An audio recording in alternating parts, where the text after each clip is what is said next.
Good evening and welcome to the Norfolk Board of Selectmen's meeting of April 24th. Thank you very much. I want to remind everybody that we are not on live broadcast this evening because we are in the library, that we are being taped, and I'm sure will be shown very shortly, but this meeting is being video and audio taped. My name is Jim Lehan. To my right is Mr. Rob Garrity. To my left is Mr. Scott Bugby. To his left is Jack Hathaway, our town administrator. We have Mr. Scott Bragdon, our human resource director. And of course, we have Sue Jacobson and Marion Harrington. And to my far right is Pat Sneed, who is chairman of the Finance Committee. Mr. Hathaway, will you read the agenda, please? I'd be happy to. The meeting of the Board of Selectmen of April 24th, 2013. First order of business, we have Scott Bragdon in to discuss insurance and human resources. And then following that, we have budget discussion, followed by the town administrator report, including additional budget discussion and town meeting preparation, acceptance of minutes, and then an executive session to discuss the strategy with respect to collective bargaining. Thank you very much, Jack. Scott, you're on, sir. Okay, well, I was originally planning on coming here because in knowing that the town has its budget challenges this year, like many years, our insurance rate through Maya for health insurance is going up 7.68%. So a significant increase for both employees and the town of a couple $100,000 for, and so I, with Jack's approval, got some quotes from some additional vendors, most notably Harvard, and I was coming here today to present those programs to see if the selectmen were interested in moving forward. It would have required a change in vendor for the employees. Not a huge change in the program, but the program is basically the same. But change in vendor, etc., which would have been for both them and the retirees. But it would have saved a lot of money. In the interim period of time, I did contact our current vendor, Maya, and the good news is that they reduced our increase for last year down to 2%. So it's about a 6% savings for both employees in the town. Helps out with the budget things. We get to keep our current insurance and insurance plan. Employees plan doesn't change for this year. I think we'll look at some stuff for next year, but that's 9 months away. And Jack has signed that agreement, and we're on our way. So I think it's good both for the town and its budget, and it's also very good for the employees. So that's where we're at. That's all I wanted to say. Well, I think we all knew that good news, and Yep. Gentlemen, you want to? I'm sure you'd like to comment too, but Scott, that's great work. We've had that human resource position in our budget for some time, or in our plans for some time, and fortunately last year got you on board, and you've just done some terrific work for us. And this is just another example. So I think you saved us about $135,000, but somewhere about that number? With including the employees piece, yes. Right. So that's almost $100,000 for the town and $35,000 for the employees. So yeah, it's with a no win-win. change in benefits. So nicely done. Thank you. Rob, any? You should renegotiate your contract and work on commission. Thank you, Scott. Thank you. Scott? No, I was going to say, job well done. It's nice that Meyer was responsive, even though it probably took getting a competitive bid, right? I mean, in terms yes. Yep. We're just finalizing, by the way, the liability insurance. It's going up about 2.4%, but with the credits that we have, it should come in about flat. And is that's what we about expect. 200,000? 285. 285? Yeah. So we're pleased about that. We have a bunch of other credits hopefully will come in. Then following year, we did get a trailer, a $5,000 trailer, which has been customized and safety trailer for the town through them. And they also have a profit sharing plan that I would hope to hear from in a little less than 6 months. Hopefully we'll get some cash back for the town on that. So great. Moving along on that. Thank you very much. Thanks. Well done, Scott. Thank you. You're welcome to stay. I'll stay for a few minutes. Mr. Lehan, could you please share your microphone with Mr. Bugby? I should speak louder, Jim. My apologies. I need to share my toys. Please. He's not a good sharer. Thanks. Thank you, Donna. You must get your own over here, huh? Okay. Well, we have the advisory board joining us this evening at 7:30. Pat's here, heading up the group, I guess? That is correct. Yeah, the plan, because the time is getting short and the budget's being approved tonight, we decided to hold a joint meeting at 7:30. I will call to order the advisory committee meeting, and then once the budget has been discussed and voted, we'll be adjourning elsewhere to continue our discussions. Well, for those at home, the main purpose for this meeting is to finalize the budget. We have been working on this now for 3 months, probably pretty close to 3 months. Just as a way of background for folks, I think everybody knows this, but it helps to reinforce it. As you all know, we've had 5 years, almost 6 years now, of very difficult financial times. The state has been reducing our lottery aid consistently for the last 5 years. In fact, the amount of state aid that we're getting, lottery money, to the town this year is still $1 million less than we received in 2006. And that's not cumulative. That's just this year. So we have lost millions of dollars in state aid over the last few years. Chapter 70 money has been held fairly flat, been some small incremental increases, but our lottery money has been substantially cut. Revenues have obviously been down. They've been curtailed due to the Depression. They are beginning to turn. While the economy continues to improve, governmental revenues tend to always lag behind the private sector. It's just the nature of the business we're in. Home starts are always a little bit behind. We don't really get the revenue until they're sold and on the books. And so while things are getting better and we look forward to hopefully better years, we're still on the tail end of some difficult financial times. Despite that, every year for the last 5, 6 years, well, every year, but even during these difficult times, we've presented balanced budgets. We've not asked for a dime more of revenue. And we've all taken some substantial cuts, but we've managed our way through it, and we've come through it in a pretty healthy way. We were able for the first time in, as long as I can remember, at least 12, 15 years. Do you remember the last time we made a deposit? It's before 2003. That's all I can tell you. So at least 10 years, we finally made a deposit to our reserves. We have made no withdrawals from our reserves during these difficult times.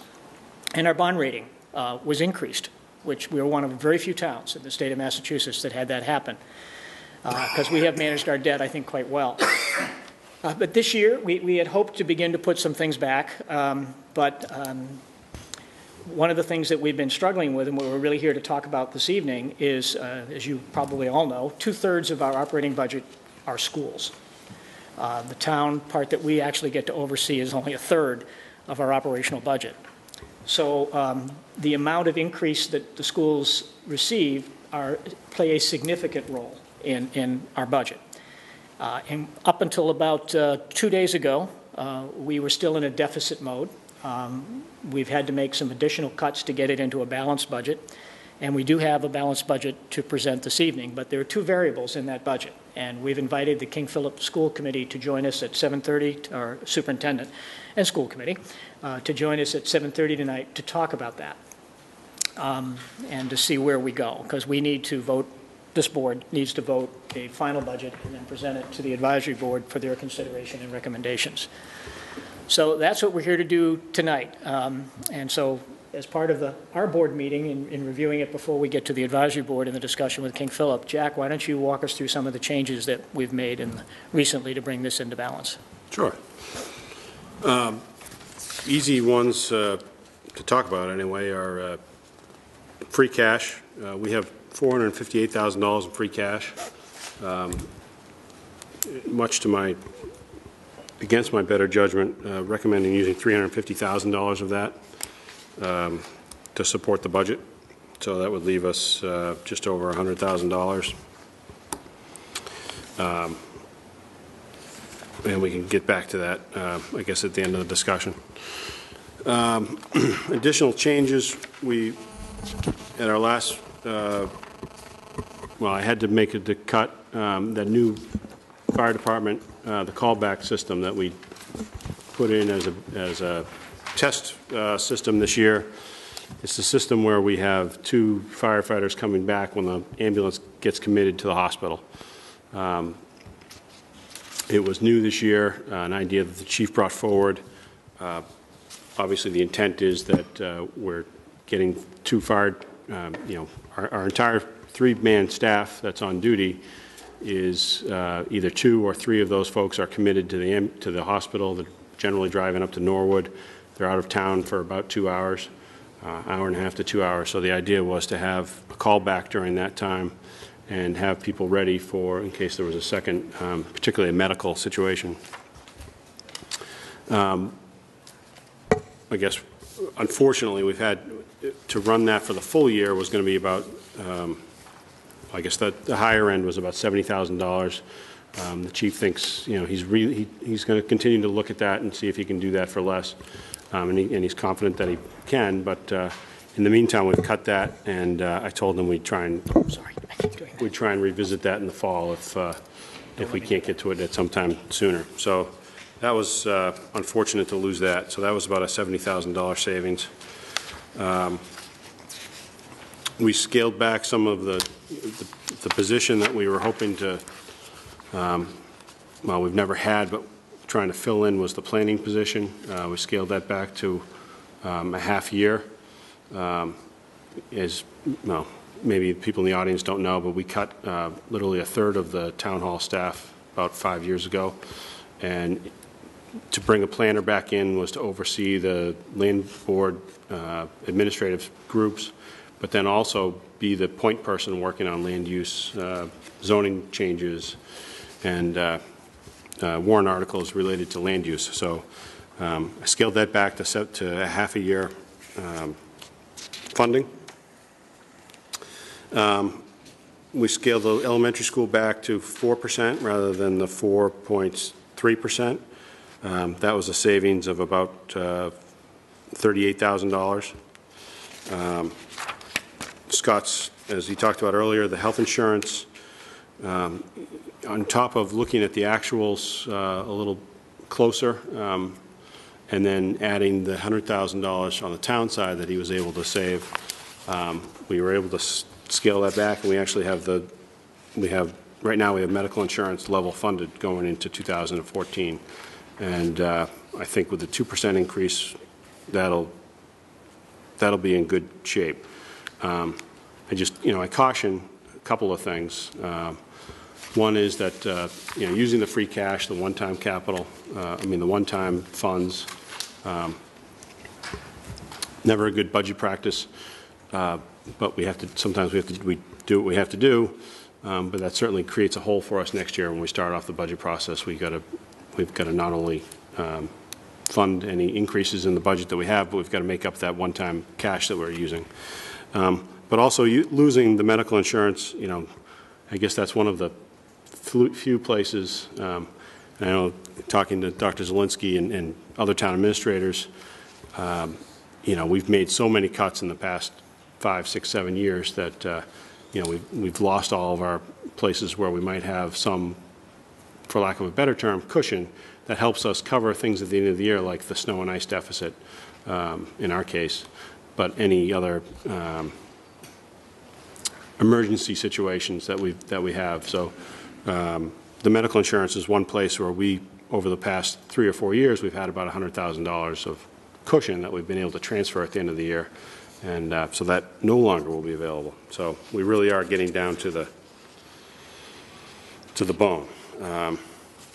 So we now have a budget of $33,262,087, an increase of about 2.7%.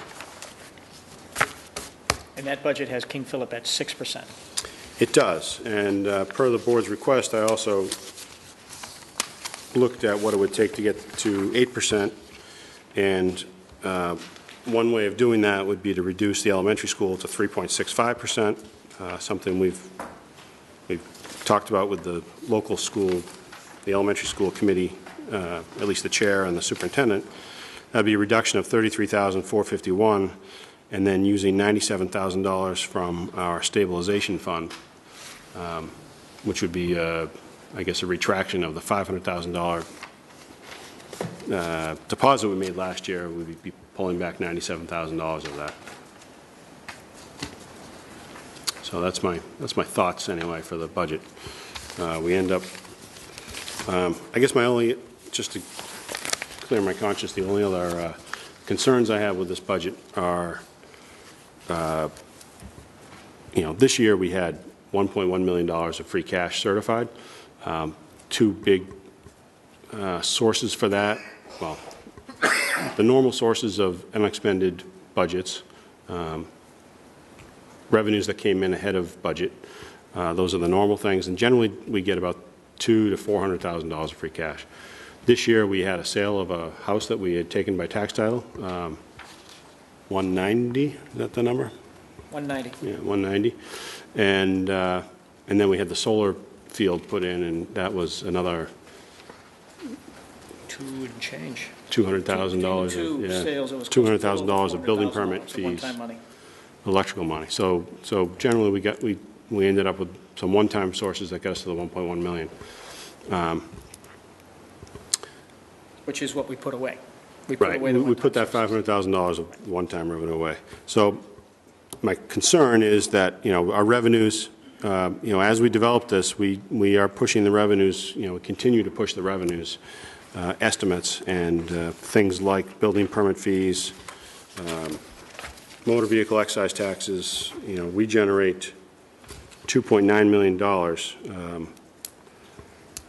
and because we haven't seen the motor vehicle excise taxes rebound during this recession or depression, I am concerned that those will end up coming up short, but that'll end up hurting us in free cash development in the future. Gentlemen? Questions, comments? No questions. There's not much to say. I've been living with this thing for 3 months. It'd be nice to finally birth it. I hate the idea of using as much free cash as we have, but as you said, we're using much less than half of the free cash we generated, and we're using free cash we generated that really is generated in a repeating manner. Mm-hmm. You have the non-expended, and you have the little extra revenue that slips in, and that tends to happen, as you said. So I don't view this as the end of the world. I think going into the stabilization fund would be catastrophic. And the 6-month, positions that we put in here, that's also kind of bad because they hit you double next year. It's going to be a 12-month problem next year. But given what you had, I think you did an excellent job. Thank you for all the work and patience, particularly when we changed our mind 4 or 5 or 6 times about certain things. Yeah, I would echo what Rob says. I wish we weren't spending a free cash, but I do think we're in a situation where we don't have much choice. The planner position, just for folks at home, to give you an example, Walpole has 3 planners.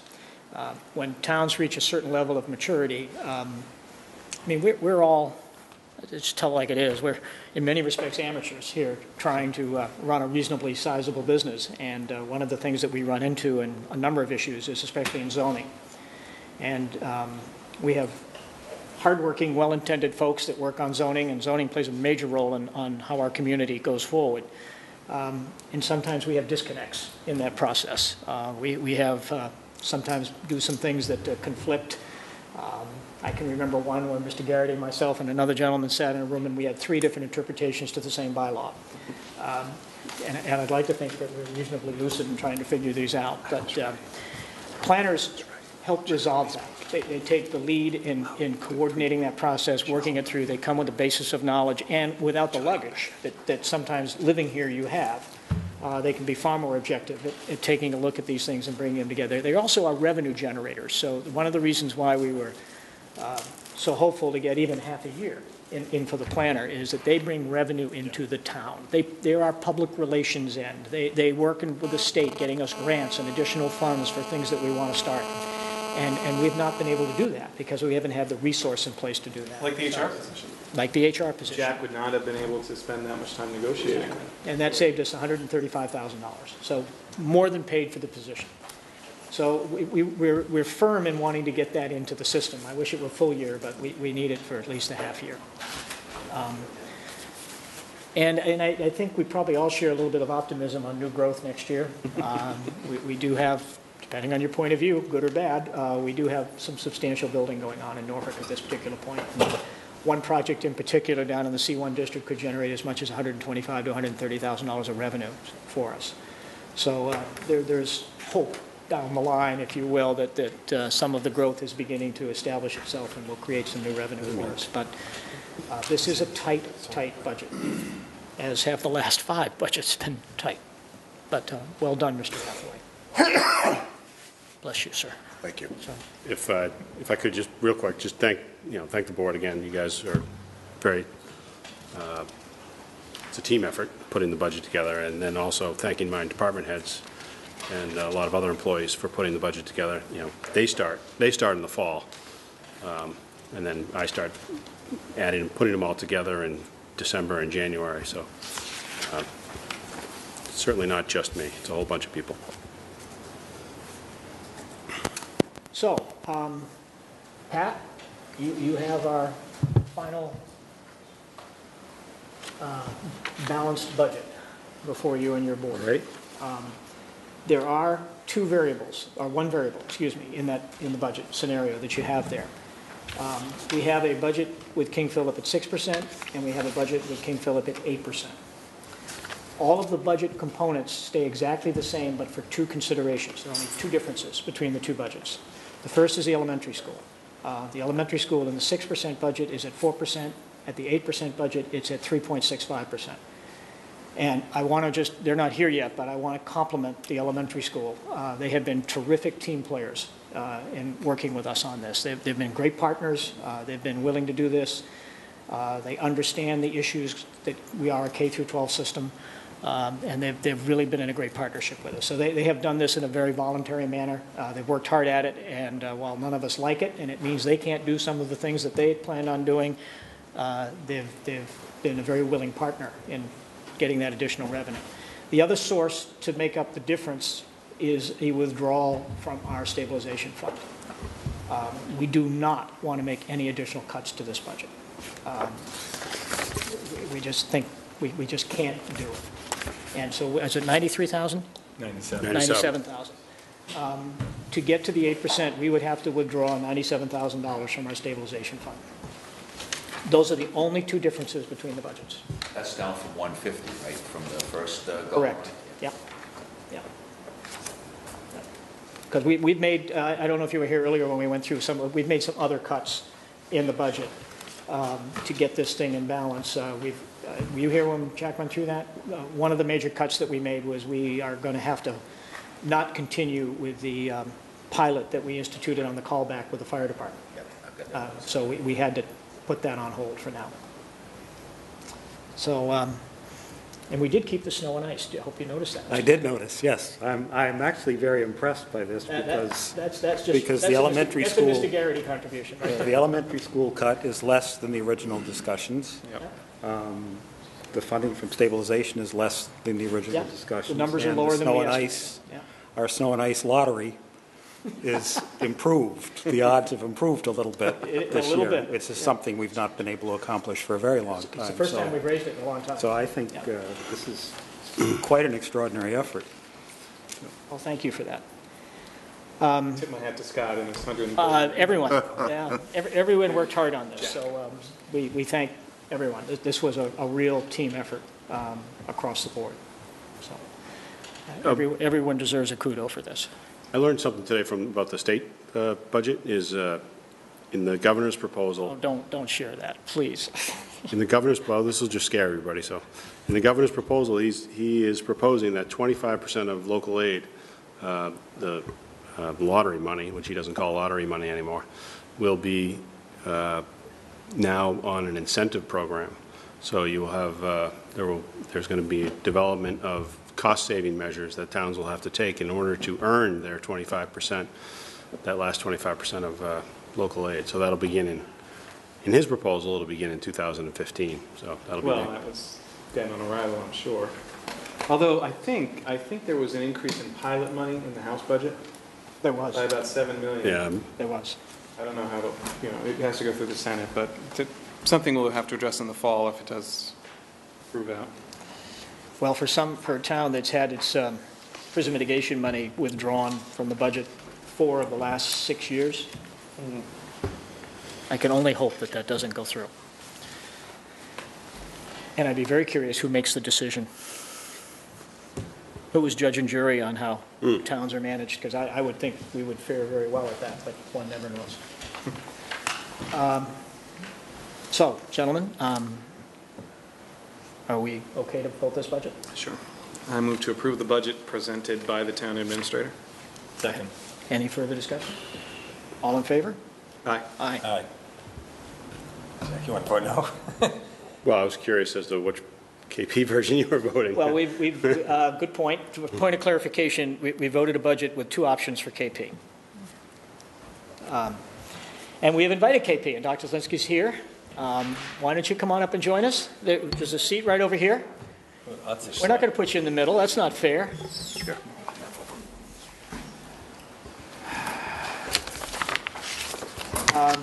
Dr. Zelinsky, for those at home, is the superintendent of King Philip. Thank you for joining us tonight. No problem. Just as a way of background, Jack and I have visited with the superintendent now probably more often than she wants to see us. You're always welcome. But we've been regular visitors over the last several weeks trying to work through this, and she's been a great team player in helping us do that. But there are things that we need to talk about as to which one of these budgets the advisory board and the Board of Selectmen feel is appropriate to support. Just before we get into it, if I can just mention a couple of things, Doctor, if it's okay. That's fine. Since for the last 6 years, and I'm only going to speak to Norfolk's contribution, and I know that the formula is skewed in a way that what we give isn't necessarily what you end up getting as it relates to the whole budget. But in terms of Norfolk's contribution, we have averaged over those 6 years 6.51% contribution to King Philip, which is higher than any other department or school, Norfolk elementary schools in our town. It is the highest percentage of contribution of anyone over that 6-year period of time. And it's a strain for us to continue to fund at 6, 8, 9. In one case, one prior year, it was, I think, 11%. It is a financial strain because your budget's huge, relatively speaking. And but we also know the issues that you're dealing with. And, the unfortunate outcome of those issues is the impact on the kids. And we are a K through 12 system. That's right. And so we are trying very hard to find ways to work our way through this and find additional resources. And that's why we are presenting to you 2 budgets tonight. So with that as an introduction, I guess I would say that the floor is now yours to convince us which one we should vote on. Sure. No pressure. Okay. It's the job. First, I want to thank you for inviting me here this evening. I'm happy to address any and all questions that you have. And I'll sort of... Pardon me. Pat, do you need to bring your committee in? I do have a quorum now. I apologize. Oh, that's fine. They're not formally Yeah, in if you don't session mind, yet. My apologies. I goofed. Yes, that's all right. It didn't matter really when we convened, but since we've interrupted, I'll call the, what's the dates today? The April 24th meeting of the Norfolk Advisory Committee to order. Thank you, sir. Sorry. Not a problem. My apologies. To really get right into it, I'm going to give you a little bit of background, and we're going to talk about this year's budget, what's going on. But I think there really is a twofold issue. The first issue that we have is the current budget. And the next issue, as Mr. Lehan alluded to, is it's going to become an ongoing issue unless we look at some way to correct this financially. So I'm going to address the budget issue, and then, depending on how you would like the conversation to move forward, we can talk about that second piece. Okay. So I've given you both a small PowerPoint, which is generally all of our documents are on kingphilip.org. If you go to the main page, you can click on all the budget documents. They're actually there. It's actually on the front page. There's a big dollar sign you can click on. It'll get you to our documents for the budget. This PowerPoint is actually on there, but I have streamlined it. We got some new information today, which didn't change any of the numbers. Unfortunately, I'll address some of that. And I did pull a lot of things out of the other piece, so just want to make it a little bit more brief. King Philip does have a vision, and our vision is that we are a part of a K-12 school district. It's really important. We see King Philip as a hub on a student's K-12 education journey. We're just one part of that, and we do have to work collaboratively with the elementary schools. And being a regional does not mean that we're not also a part of all three towns. And we really understand the fiscal issues that are facing both the town budgets. We also understand the fiscal challenges that families in our towns are facing. And we need to be responsive really to both of those. And I just want to sort of put that out there that we understand that. But our focus and our vision really has been on improving curriculum instruction for students. It has been on improving and investing in our human capital, which is those persons who actually work for us at all levels. Without strong human capital, you're not going to really get the benefit of strong instruction for your students. And we've wanted to ensure that we continue to move in that direction, even with the fiscal constraints. When I came into the district 3 years ago, I distinctly remember the phone call saying, you know, we'd like to offer you the position. I accepted. I said, thank you, hung up, and I said, oh my God, there's a $1.2 million deficit. I mean, it was the first thing, and budget is really what drives it. We can't do what we do without the funds to support what we do for kids. So I did want to take a brief moment to talk to you about the changes that have occurred in KP in the course of the 3 years I've been there. When I came into King Philip, we were a level 3 school district. That is a school district that was found to be in needs of improvement. Specifically, was the area of middle school math was really where our problem was lying. And that meant some curriculum changes, some other supports to really get our kids where they needed to be. Currently, as of this year, we are now a level 1 school district, and we are the only level 1 school district in the Hockomock League. So that's something that people may not be aware of. There's level 2s and level 3s, but we are the only level 1 school district, KP, in the Hockomock League. The other piece of information that has occurred that you may not be aware of is we made this year AP Honor Roll.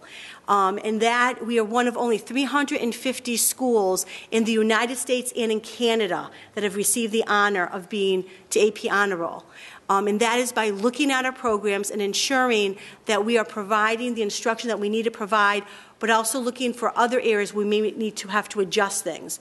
And there are some people, we have cut some AP programs. I'm not going to tell you, because enrollment's down. I did not allow classrooms to run without having a minimum number of students in it.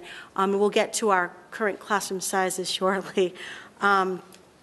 We have phenomenal achievements in chemistry, if you're not aware of that. Many of our students are being recognized at a national level because of the work they're doing in chemistry and presenting papers at conferences. We have students who are being recognized, as you know. Music, I mean, I just should say music, and KP is the first thing on everyone's lips. Gold medal winners both at the high school and at the middle school level. Other accomplishments, sports, you know, we had great turnout for our football team, etc. But we've made it to state championships, and the hockey program made it to the playoffs. Every year they just get, you know, we get a little bit better every year, you know. And that really is the goal of improvement overall. So those are just some recent things I think you need to be aware of where KP has shined, and really what we do with students every day.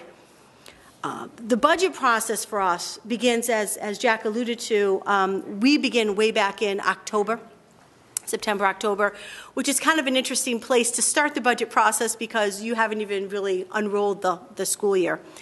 But what we do is we've turned the budget process around a bit to be much more transparent and much more inclusive. So we have, actually it's a full day-long session or two regarding budget process where we bring in our curriculum team leaders. Those are the individuals who spearhead the different departments. And we bring them in and we have them present to the budget subcommittee, And school council is invited to those. And they come in and they present what they feel their needs are for their department. It's amazing that they don't really ask for a lot of high-in-the-sky pie things. They're pretty factual with what they need. And they do talk about what they would envision 3-4 years out. So we have an idea of where they like to bring and raise the rigor in their program to get where they would really like to be. So after that process comes in, we take the budget requests, they get filtered through administration, and it's sort of the first volley of what those requests are, and we do present them to school committee, because we feel that the community needs to know what all those budget requests are. The next level of that is it's some streamlining, looking at budget, and then I make a formal presentation to the school committee regarding a superintendent's recommended budget. And the original recommended budget, in taking in considerations for the needs, we had several. We had some other additional things we wanted to add, which I won't even go into it now, because at this point, with the fiscal outlook, it's not realistic. And so we're really coming with, can we get a level service budget? Meaning everything that we currently have stays as is, with the addition of some positions that are required under our obligation to provide services for special needs students. So we do have some federal obligations that we have to meet. Those are students that Norfolk is familiar with, Rentham and Plainville are, because they're students that have been in the elementary schools who have certain needs, and as they move up to the middle and high school, we take those students on. One piece you may not know, I'll just point this out to you, is as the secondary end of their school process, we are responsible for what is called transition for students as they leave or as they age out into the world of work. And state regulations changed.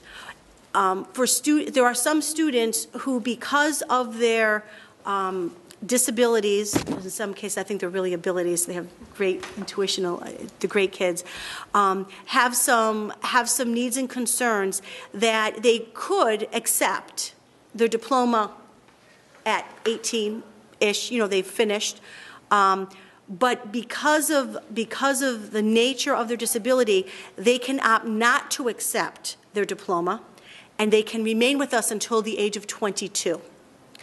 And that has been tried in core, and it's a big piece. So we have to do a lot of transition. So we have developed transition programs for these students, which include positions such as job coaches. They go out in the community, get jobs, and that. Not all of them stay till 22, but most feel, the parents and students feel they need a little bit more before they're ready for that transition to adulthood. Adult services for students with significant special needs do not begin until the age of 22. So just to make you aware of that. So we have an obligation to provide that education. And now it's a little more, because kids who could graduate now can say we're going to hold and not accept the diploma and continue at KP. Just wanted you to make aware of that. So we do have that group of students, and that, of course, is increasing. So although we have students who should be graduating, aging out, they're staying longer with us.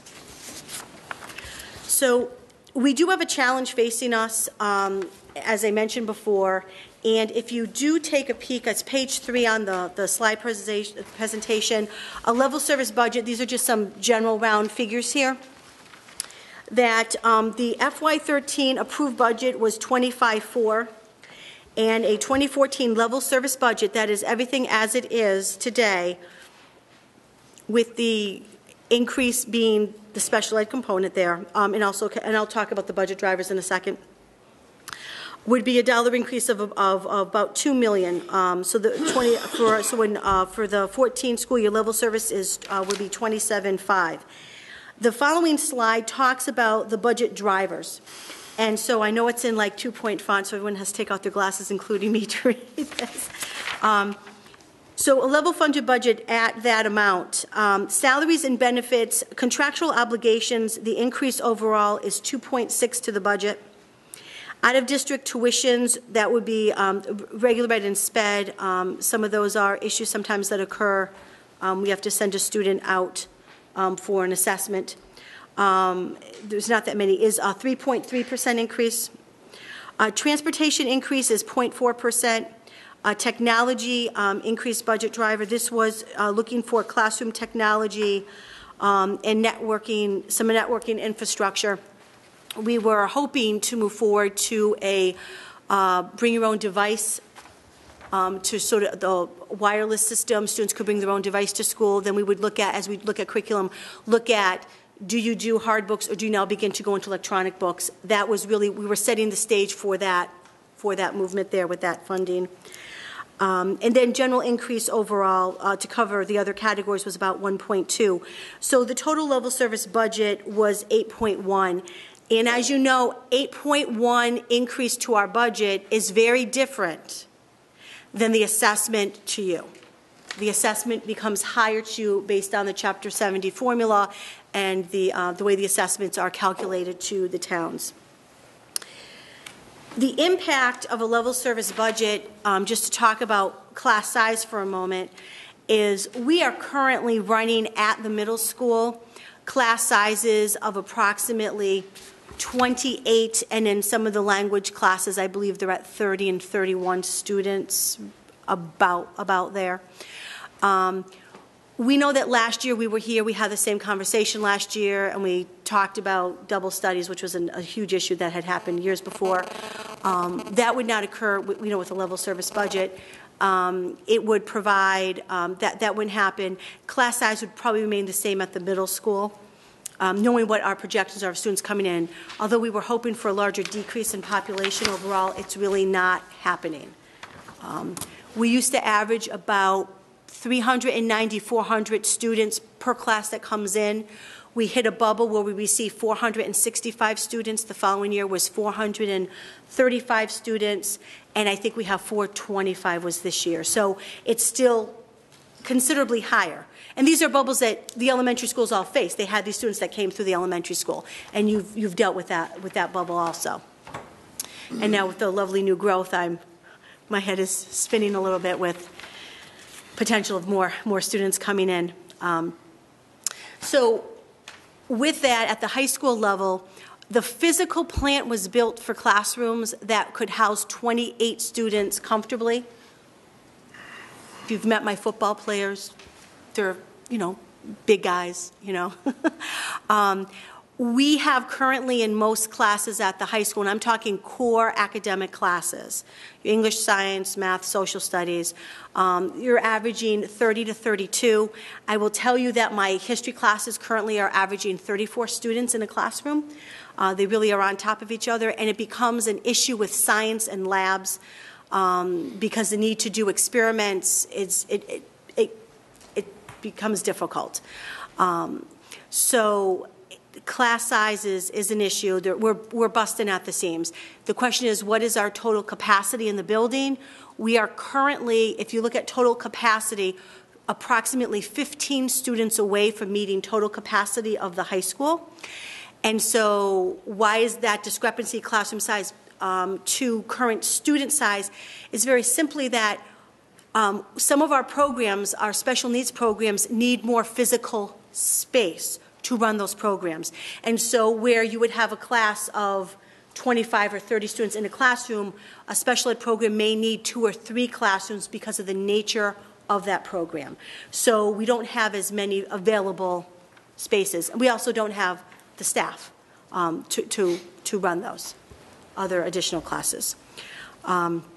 So what I want to talk, the next thing I want to just talk about is excess and deficiency. Then I'm going to get to these charts over here, okay, that you're all dying to delve into, I'm sure.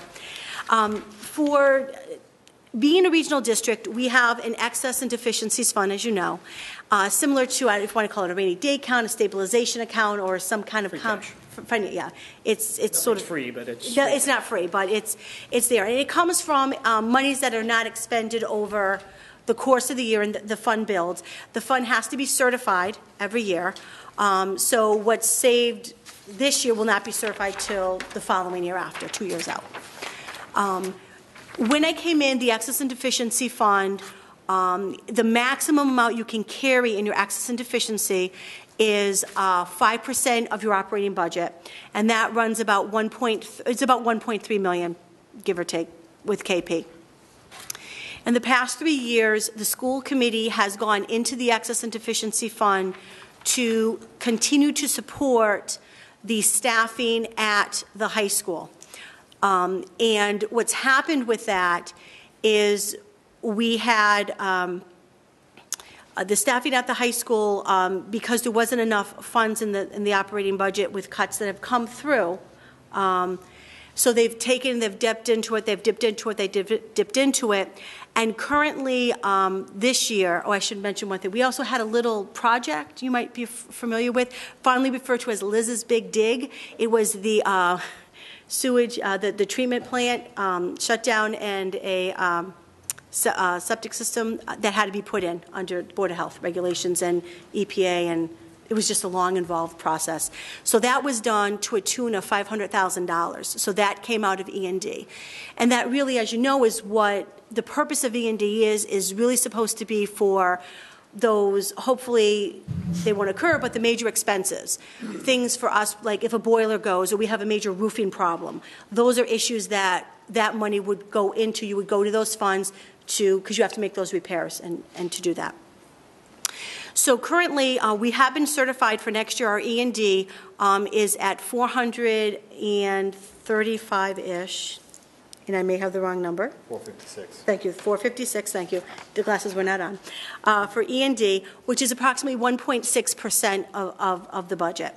The school committee at this time, and I will speak for them, feel strongly that it's not an area where they can actually go to in case there is an issue that needs to be resolved. The buildings are beautiful buildings. The town did a wonderful job in the construction. They are now aging buildings. And if anyone's been at the high school, that building is run a lot. It's open basically almost 7 days a week. I would say out of a 24-hour day, you're looking at least 18 hours. There's something really going on in that building. And so there is wear and tear, and those are repairs that have to occur. With the snow, we did have some leaks in the roof. We had those repaired. And so it's just normal wear and tear like anyone's home. These things happen. So the concern is that we need to make sure that there's something to go to if something catastrophic happens. So if you would look at, you have a front and back sheet, and let's look at the first one. Has the 2 bars on the bottom. This little green, mine's green, yours isn't. And what we did is we took down the various scenarios that we had been discussing regarding the budget. And we had Rentham originally asked, what would it be if they did a 2% assessment,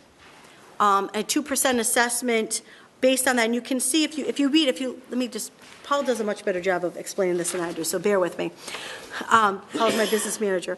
So if you look at the very top bar, you'll see KP operating budget of FY13, and you go across, it says KP budget as 25.4. The assessment is 17.1. And then you see the breakout between the town of Norfolk, the town of Plainville, and the town of Rentham. And those are the actual assessed amounts based on that. I don't know if everyone with me? Mm-hmm. Okay. And if you go down here, you see level funded aggregate assessment going across. If everything was level funded to the town of Norfolk, it would be a negative 0.1% or a loss of $9,437. But it would be a loss of $740,000 to our current operating budget today. And that is approximately the amount of money that was used from E&D last year to fund the teaching positions. So we didn't cut. And let me just let you know, it didn't cut more than we had to. We did lay off 5 teachers last year. We are still running without a high school librarian. Okay, we did cut positions, and I want people to understand that. That's another reason why you're seeing such large class sizes. And as you go down, you can see the different scenarios. So if you take a look at Norfolk assessment, 8%, we'll just go to that lovely number because I don't want to go to the 6. I'll tell you that right now. If you look at the Norfolk 8% and you go across, these are the numbers. So a Norfolk 8% is $525,000 above what you what you gave last year to KP. Now, what does that mean as far as programming the school? If I had talked about an 8.1 as a level service budget, what would a Norfolk 8% do to what we're currently operating? So if you flip over to the other side and you look at this piece, and we did have some fun. We started at Norfolk 10. We just thought we'd start there, but if you look across, you'll see we have Norfolk 10, 9, 8, 8.5, 8, 7, and 6%. And on the left-hand column, you see reductions in order of priority first to last. And so I'm going to run through those reductions to you. I did have my administrative team, and it's not a pleasant thing to do, but it's the reality of the job. We sat down and said, if worst-case scenario came and we had to cut a major amount out, where would those cuts be? What would those cuts be? And let's be really clear about why we would make those cuts and looking at the whole piece. So the first thing we're going to do is we're going to talk about some savings. So from the budget, a level service budget, okay, we're starting from a level service budget. Negotiate healthcare savings. We are currently in, I'm just waiting for the rest of my school committee members, they're not here, so they're still over there. We are currently in negotiations under healthcare, and this is an estimation, and it's a pretty much on the nose estimate of how much we will save with the negotiated healthcare. My expectation is that it will be signed this evening. That's the meeting I left before I came here. So those are negotiated healthcare savings under 32B. The school, yes? That's a question. When was the last time they were negotiated? The last time healthcare was, I don't know if I can answer that question. I know that we negotiated the teacher's contract. This actually, we're already 1 year into it. We sat at the table for quite a bit of time. And at that point, the school committee felt they needed to, we did not adopt 32B. We were under a health and welfare trust, so it's a different system. We followed legal procedures, and we did adopt 32B sections 7 and 9 and then 10 such. I don't believe they had been, they may not have been negotiated before I came in, because I've been here 3 years, so it might have been before that. They haven't been negotiated since you've been here either. Is that what you're saying too?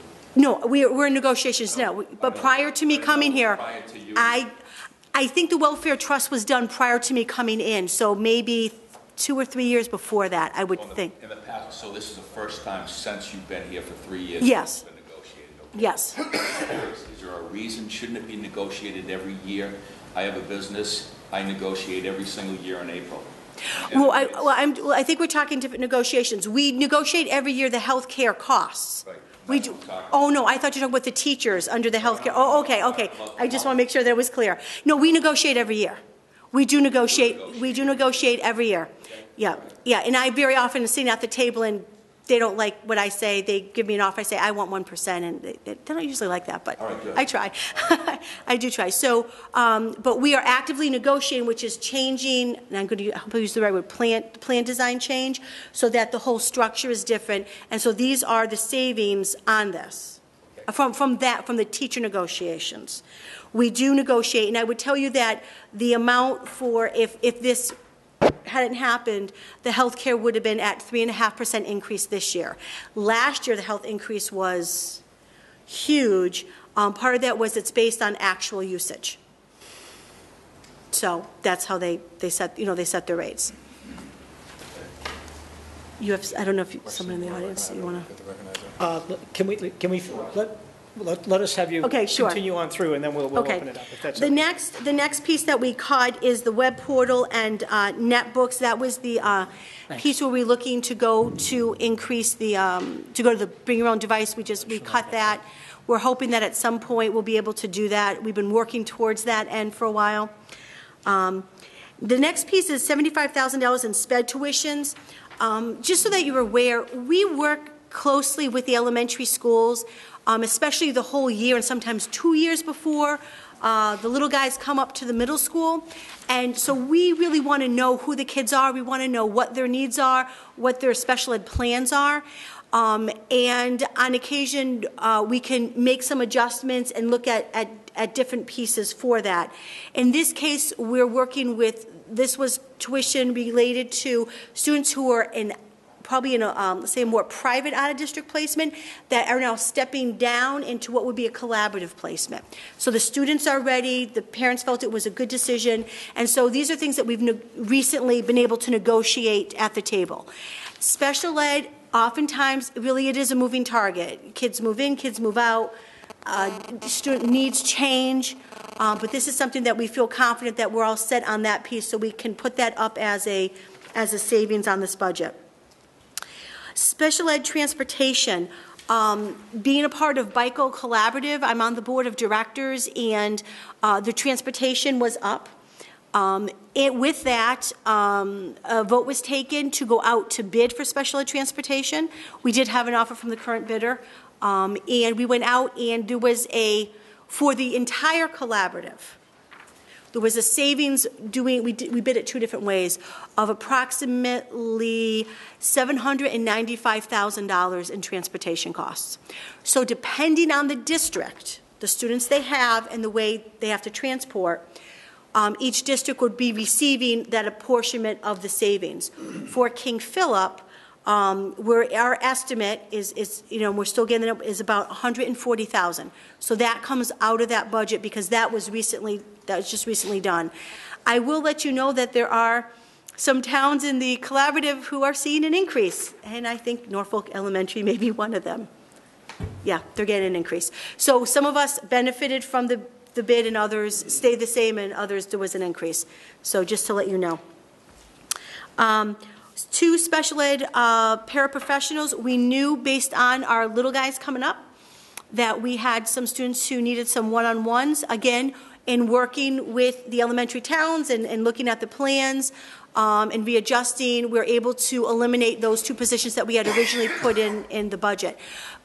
Just to backtrack 1 second, in case I didn't mention it, I don't think I did, our budget has to be presented to school committee by February 4th. So we're very early out of the gate having this done, and then it's sort of I want to say a waiting game as we go through, and then we have to streamline the budget as we get better numbers closer to that piece. Now we get, so if the next one here, well, if you take a look going down, those are all sort of, I want to say givens. They're not, it's, no harm, no foul on that piece. So as you go across the assessments at 10, 9, 8, etc., you're going to see the amount and the cumulative going across. When you get down and you see blanks, it means nothing is touching that particular cut. So as we continue down, the next piece up here is 2 custodians, which is going to be very challenging for us. One is a retirement, so it will be done through attrition, and another will be a layoff. 0.4 payroll staff at the district office. We're asking for an increase originally. That will be a cut. Remember, we run all of our own financials and such. It's part of the regional. We do all that. Our own payroll, taxes, the whole bit. Now we get to the next piece, which is interscholastic activities. Athletics. So if you look at the very bottom, you will see underneath where it says, so you see athletics. You are going to see some lists of sports and athletics. And depending on where we come in on assessments, we'll make a determination for us which sports may need to be eliminated in order to make budget. This was a long, hard discussion. King Philip understands, I think the school committee understands, that sports and music and co-curricular are an integral part of what we do. It helps define a school, and it helps to create not only a well-rounded student, but allows that student to flourish in different areas. However, we also know that our job is education, and we need to have teachers in front of students. So when we looked at cuts, the idea of eliminating everything, if that's the first thing, well, we should just eliminate it all. And it's like, you can't do that. You can't do it. You can't do it to the kids. You just can't. But there may be a way we have to look at it very seriously that we may have to streamline and cut back. And so on the sports piece, I just want to talk to you about how we came to some of these decisions. Again, they're dollar decisions, so there may be other ways to look at it. It may not be so much busing. There may be some other ways to skin it, but for the budgeting purposes, it's the dollar amount, and these sports fit into that sort of realm with these following caveats.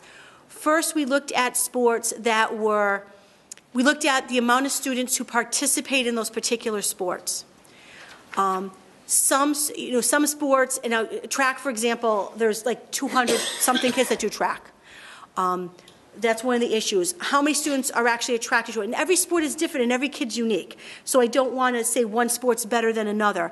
But we needed to look at it with some kind of focus. So it was, which sports do we have the most enrollment in? Which sports were the more costly? And if you're going to eliminate something for the girls, then you need to eliminate something on the boys' side under Title IX regulations. To be quite honest with you, we need to keep that balance. The other piece we needed to look at is we didn't want to devastate sports all in one season. We want to make sure that there were still things for kids to go to, sports and other during the different seasons. So that was sort of the view that we looked at when we presented these potential cuts. So as you go down, you can look at the athletics. So add an 8% assessment, golf, cheerleading. The W is winter. That's not fall. We run it fall and winter. That would be winter cheerleading, not fall cheerleading. Gymnastics, girls and boys ice hockey, and wrestling were the ones that got up to that dollar amount of $158,700 at 8%. It is a reality. I've been approached about, well, can we do pay for play? We had parents Monday night's meeting talking about we'll self-fund. I think there's a lot of ideas that are out there, but as an entity, and I'll say this, I know there's a lot of passion for our sports and they're important, but on the same note, you wouldn't let somebody fundraise to keep a science teacher. I don't know if you can. You have to look at it with the lens. Do you then let someone fundraise for sports if they're still such an integral part? So just some philosophical things that we have to contend with as we go through this process. The next piece there underneath the interlast is the AD. And what we would do there as you go through the list is if those sports are cut, the AD would be cut to part-time. Because with less sports, there's less work. So that's sort of how that would go through. Then we hit, the next piece is co-curricular activities. That would be usually your music. And the two pieces, and it's actually underneath the athletics for that $57,000 amount, is percussion, which is winter, and guard. Those are the two areas. Now, there may be other ways that the dollar amount could be done somewhere else to streamline it, but just for this budget purposes, we needed to get, so people could equate what it would be. Now we get to teachers. The first one is full-time high school foreign language teacher. Then we go to a supply. And it may seem kind of odd here, but we are really bare bones on the supplies in the school, and you cannot run a school without supplies. So in looking at it, we were looking at a $50,000 cut to the middle school supply line. Then it was the middle school math. Sorry. A lot of folks at home can't see this chart. Oh, sure. So for point of clarification. Sure. I think it would be helpful for folks at home if you were to point out that there are breakpoints for what levels we contribute. Yes, there are. Yeah, so you're right. If we're at 8%, there's this bucket of cuts. There's a bucket of cuts, right. Now you're going into a different bucket. Right, I'm going into a different folks bucket. Folks at home don't know that. Okay, so sorry. So for the bucket of cuts at 8%, the bucket stops at really the co-curricular activities. So it will be some, not all, some of those sports that I mentioned to make that amount, the first tier cut, and then the co-curricular and the AD, and that's where the 8% stops. If it goes deeper than 8%, we're going into teachers. And actually, if people want to access it, I can name them up, but people can read it, and I think you can see it also. I don't want to, but there's some math, health teachers, unified arts, they're there. Now, the very bottom line I want to point out is circuit breaker. We receive circuit breaker funding from the state, and this is, I guess we'll call it a special ed reimbursement. And how it works is if there is a student whose cost for servicing them in special education is higher than the current, the threshold is $40,000. So if it costs up to $40,000, there's no reimbursement. But from $40,000 above, whatever that cost is, from above the 40, we get a reimbursable amount that comes back to us, and it's called circuit breaker, and you apply for that every year. And so you can see over here, circuit breaker, the beginning balance in 13 was 553. Additional revenues there, less the expenses. And circuit breaker can, by the way, only be used to pay for special education tuition. So that's where the money has to directly go to tuition. And I'll just let you know that tuition is a much, much more than what circuit breaker pays for. And so the ending balance in June was 491. Now, if FY13 circuit breaker estimated is to be, because it's always a year behind, is estimated to be 60%. If it was 70%, it would be about $10,000-ish more dollars that we receive. So what we did is we used the circuit breaker funds to sort of help meet some of those in the budget. So what circuit breaker for us is really important is because we will get a child that moves into the district who could potentially be not a district placement at $100,000, $150,000, $200,000. We can't control that, but we have to pay for it. And so these funds are there, and it often happens, and I'll be honest with you, we received 2 students, well, we have 2 students who just moved in, not to Norfolk, the other one teacher, the other 2 towns, for a total of $210,000 in the past week. And they're coming to us next year as 7th graders. They're not in our budget. So that's where those funds help to sort of cushion that blow when we have to meet those needs. We don't, and we haven't, from my understanding, come back to the 3 towns and say, we had this move-in at $200,000, we don't have any more money in the budget, we have to petition you for funds. That would mean a town meeting because it would have to be all 3 towns. So we do need to have something for those contingencies, and that's what circuit breaker is. But we use the circuit breaker to sort of offset this budget so that you could actually see where it's offsetting in the budget, the tuition piece. So that's another sort of reduction to that line item to make those assessment targets. Okay. So again, going back at 8%, it would go to athletics, and then 7 and 6% Norfolk would be much deeper, and a 6% Norfolk would go down to eliminating 5 teaching positions, the instructional supply line, the curriculum team leaders, which I mentioned before, that helped as part of the budget development. They are the people who run the curriculum in the content areas in the departments. They work closely with the curriculum director and myself to really move the curriculum forward. And then 2 counselors, one middle school, 1 high school. And that would be at 6%. So, and if you think about our current state with our class sizes, again, history at, 34, and foreign language really up to at 32, you're looking at some, I really don't even know where I would physically put them. I don't know where. So lots of lovely, wonderful news. Thank you very much. I know we're going to have a lot of questions and discussion, but just for folks at home and just to kind of lay the framework. First, the school committee has joined us, and thank you. We're glad you're here, I think. I mentioned it earlier, but I want to mention it again. I mentioned it earlier, but I want to say it again because you folks are here. The school committee, superintendent have been tremendous team players with us in this. You have viewed this as a K through 12 system. You have been terrific in helping us work through the different alternatives and been very willing to go back to the table and reconsider your budgets. And I just wanted you to know, we said it earlier, but I want to say it while you're here. We're very grateful for that. So thank you all very much for that.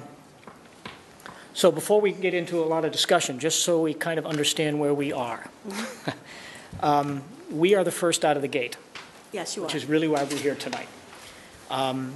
We could and have in the past deferred our budget situations until mid to late June because we don't know where the state is at this point any more than anyone else does. So we have on occasion, at least twice that I can remember, deferred that process till the end of June or mid-June.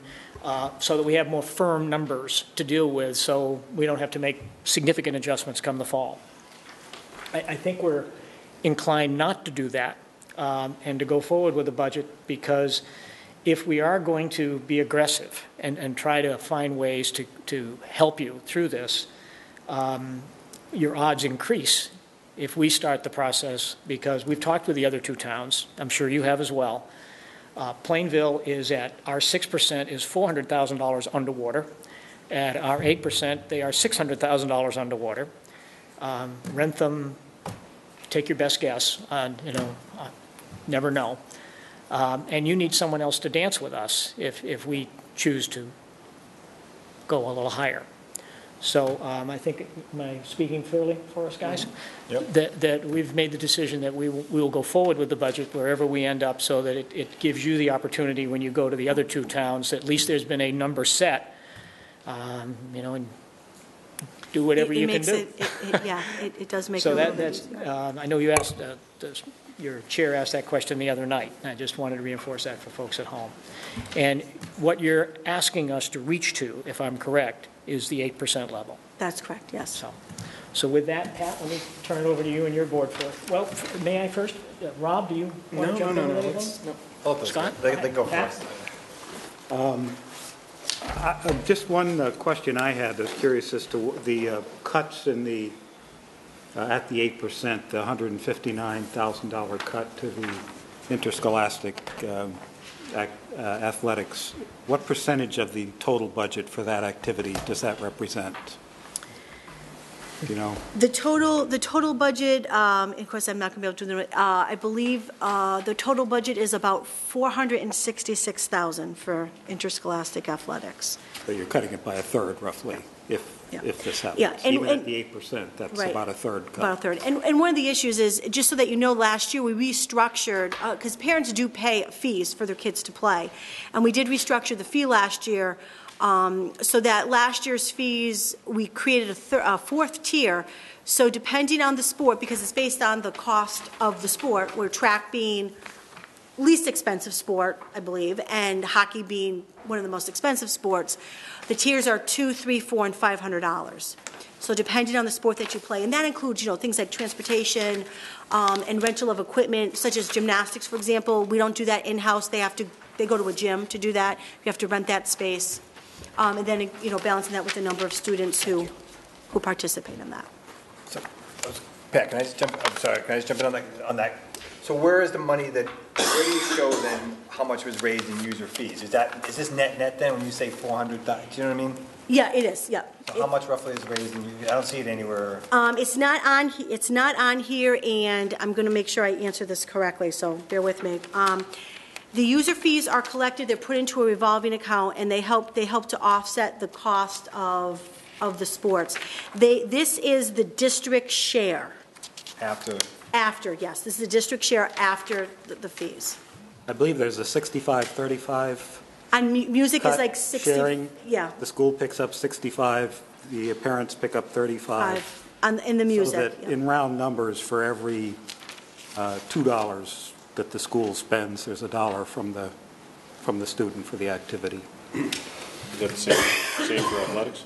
Athletics, we tier them because they're so different. So it's about the same. It's it's still, if you think about, for example, hockey, and again, of course, it's like my favorite sport. My favorite sport.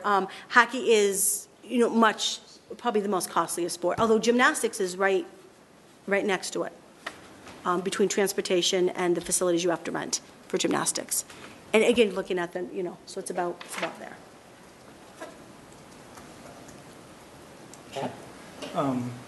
Jim, just for a minute of discussion, at the last advisory committee meeting, you came in and suggested the approach the recommended approach was that Norfolk would propose a 10% increase. And so that was a couple of weeks ago. Obviously, apparently a lot has happened in the 2 weeks.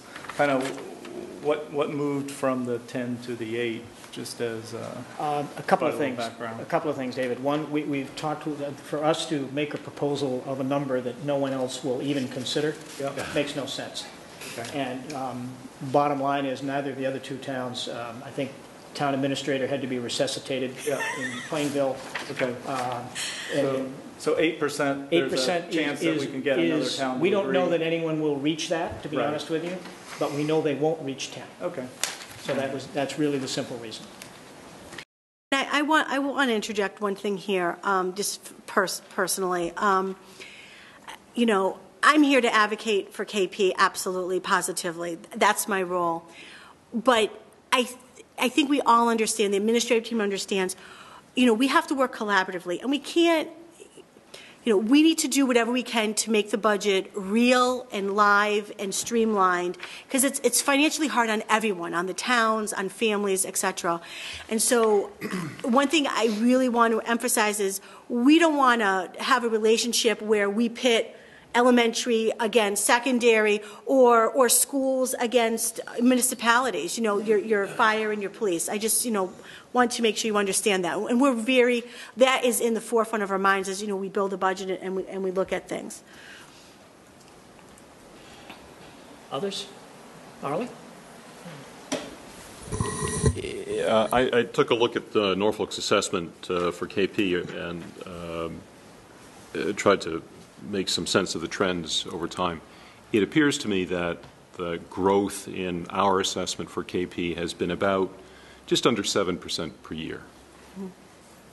Do you see that trend changing at any point? Well, not with I don't think so. Not with the growth that we're seeing, and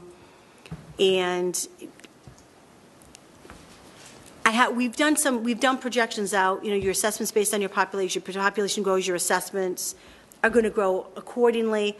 But the cost of doing business, as you know, goes up. I mean, we negotiate contracts, and we negotiate a very, you know, increases were minimal, and try to do some other creative things to try to offset some of those.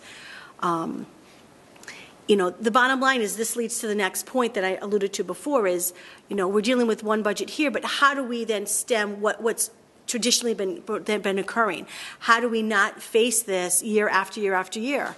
There's a point where we can't, you know, you don't want to cut teachers, neither do we. You want the best education possible, and you really are, I would even say, I know you said down to the bones, I think we're at the marrow. To be honest with you, I mean, there's really not much, you know, there's really not much more if you want to keep and move forward. So I think that becomes the second part of that dialogue.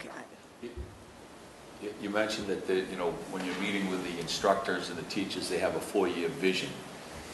Are some of those budgetary numbers in that 4-year vision too, or? Yeah, there's a lot. A lot of it is driven actually by students, and I'll sort of explain this. Students at KP, we have students who choose foreign language and do very well in foreign language. We have students who, you know, the music and the arts.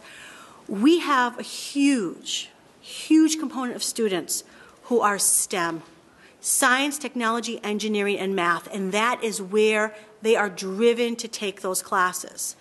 And so, you know, so we're looking at where does that vision, how do we move and how do we get there?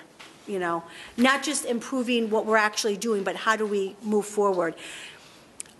We've introduced dual enrollment. We have virtual high school for students who need some of the courses that we can't necessarily offer, because I'm not going to run a class when there's 2 kids in it. It's not going to happen. So we have an option for them to opt into. I'm looking at, I've been investigating what's called early college, where we partner with a community college, and by the time a student graduates, they have a full year of community college under their belt and paid for, done. These are things that have been done in other districts, but to get there, you need instructors, you need partnerships, and to move that. Their dollar amounts, I think the staff is very well aware when they present their budget, they have the actual dollar amounts of what they want. And when they're presenting, and of course, you know, the first thing they ask for is another teacher on their team to do these things. And they are aware of how much it costs.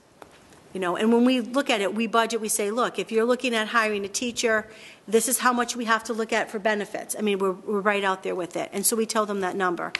But, you know, they have their vision of where they want to go and how to improve. Sometimes it's little steps, sometimes it's that bigger picture. Another question about the transitional students. How many do you have now? Is that growing or is that? It's absolutely growing. Because the students that we have that come up, that go into some of our programs at the school, students leave the middle school, go to the high school, and then we have levels of the program because we know who the students are. But they're mostly opting to stay because they need the services. I mean, they absolutely positively need the services so that they can move into adult life. And they only can stay in, as I said, until they're 22. So what actually happens is on their birthday is the last day they're at KP. So we actually do we've done singular graduate little ceremonies for some of these students and their families because they've been with us for such a long time.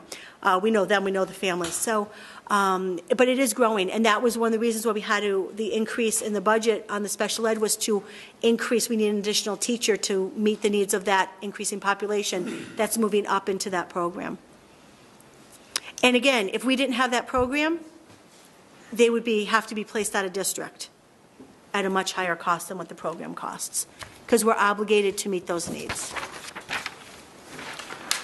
One of the things that, on this same topic about, because we've been here in this set of circumstances now for 3 or 4 years. Yep. And I guess I'm really addressing the 2 members of the school committee here, so I think I'm really addressing you folks, because you're the ones in charge of the budget, just as Mr. Hathaway may certainly prepare it, but ultimately it ends up with us, subject to the voters. Same with you folks. You're responsible for that. We've suggested now for quite a few years that we create a better partnership on developing and working through this budget. And quite honestly, your committee has not been responsive to that. We have not heard a word ever about collaborating and working with you as a resource, not to interfere. It's your privilege. I'd like to offer that up again because we can't continue this way. We have to find a way, and I think the other 2 towns would agree. I'm not just speaking for Norfolk, I think. Well, I am speaking just for Norfolk, but I suspect they would agree that you need to involve us more in the process. So one, we'd have a much better understanding of the issues that you're dealing with. It would provide, quite frankly, better credibility to the budget process. And it would hopefully prevent us from coming to these cliffs, which we seem to end up in. Honestly, if Jack and I had not called the superintendent and gone over to meet with you on several occasions, I don't even know that we'd be here tonight because we haven't been part of this at all. So I offer that out again. And I offer it soon, that you begin in October. Invite us in, not to interfere, but to help and to better understand, and who knows, we might actually be able to help. I just don't see a downside to it, because we fully understand where the authority resides. We're not interfering in the decision-making process. We just want to contribute to the process. So please consider that. Thank you. Mr. Chairman? Yes. If I might ask a question? Of course. Follow up to Arlie's. Thank you. Follow up to Arlie's question. You said that you think the 7% are roughly whatever. I mean, this year, level services you're saying is 8%. That's a difficult number.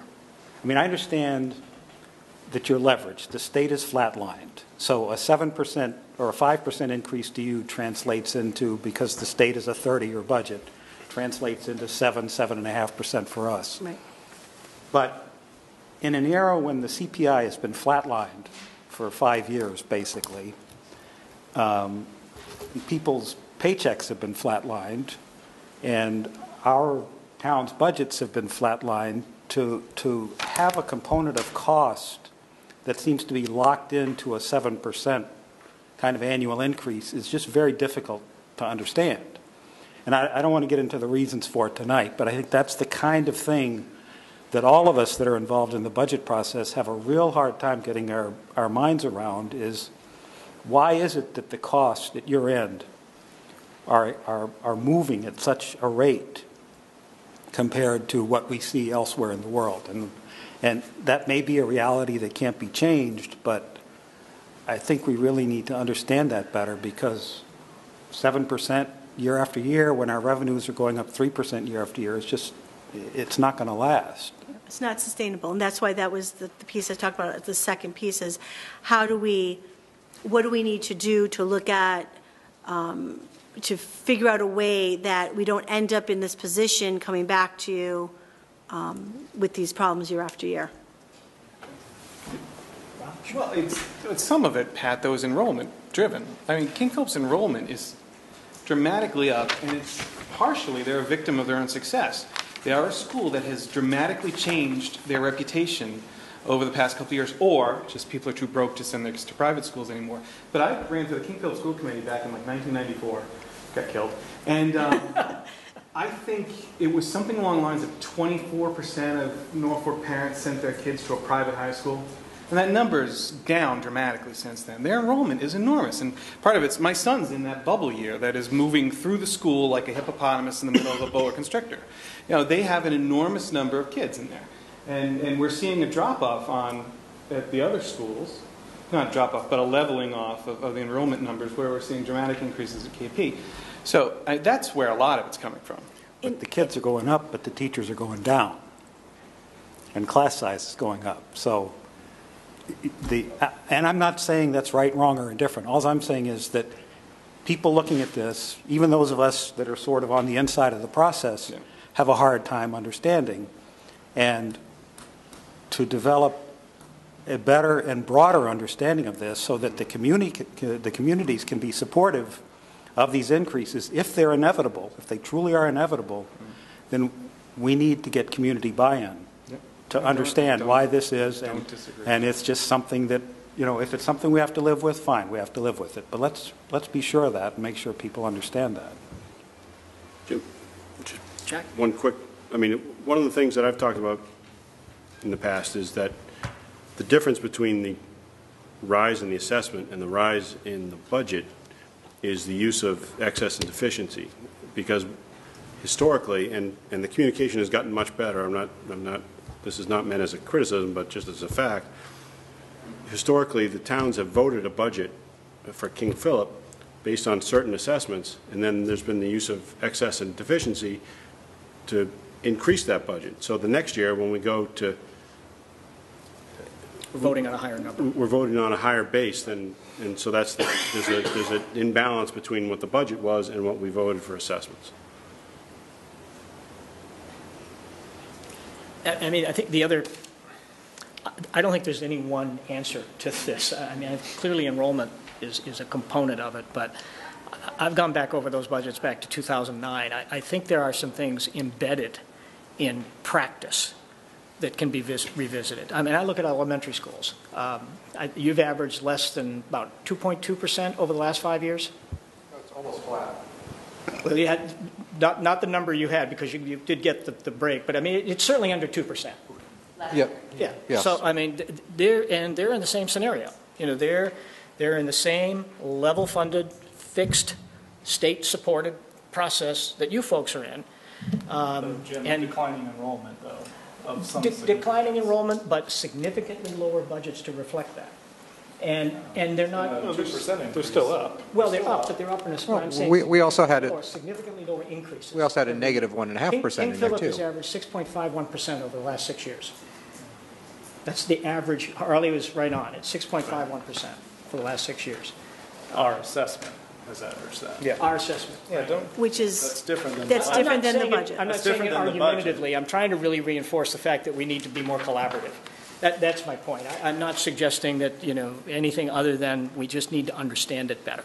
Well, to be a hothead for a second, it's difficult to be collaborative when the state has involved itself in a regional agreement and has skewed the numbers. So the King Philip kid, the Norfolk kid, is apparently $2,000 more expensive to educate than the Plainville kid. And it's wrong. It's horribly wrong. It doesn't help us make arguments here to raise the budget here. I understand why they think they did it, and I worked in the legislature as an aide when ed reform was done, but it has worked horrifically in the case of regional schools across the state. And there is a way we can address it, but you'd have to get the other two schools to go along, and that's other two towns. Yeah, that's not very likely either. For those at home, as to what that was, you want to explain what that was? You want to explain? Well, it's just I have the numbers right here if you want. I mean, the minimum required local contribution is different for each town. So we are paying. we pay $9,800 per student, and Plainville pays $7,500 per student, and Rentham pays $8,500 per student. And that's because there's a wealth consideration built into this formula in the state that didn't used to be there prior to the mid-'90s ed reform that skews the formula against Norfolk. It's not KP's doing. Let's make that very clear. They don't have anything to do with it. I have no control over the state legislature. This is the state system that disadvantages Norfolk significantly. So, but the question at hand is, Yeah, we're putting 6 or 8 on the table. that's the question at hand. Jim? Come on, we got some questions here. Rick? 7%, I assume we all agree 7% a year is not sustainable. You know, if this goes on indefinitely, it's not sustainable. So, assuming you're doing everything you can do, and you've done everything you can do, and you're going to work harder, and it still doesn't come down, then what do we do? What are we facing? I mean, are we looking at an override? I mean, is that an operational override for the schools? Is that something if they're doing everything they can do, what else are we left with? Does anyone have a magic answer to that? I mean, I don't have a magic answer to it, Rick. I don't think any of us do. I mean, if at the end of the day, every single measure has been taken to strip every expendable component out of that budget, and this system is still at a cliff, then you can't let them go over. I mean, it's a K through 12 system. So the only other source of revenue we have, other than shutting a system down, is an override. But that involves 3 towns.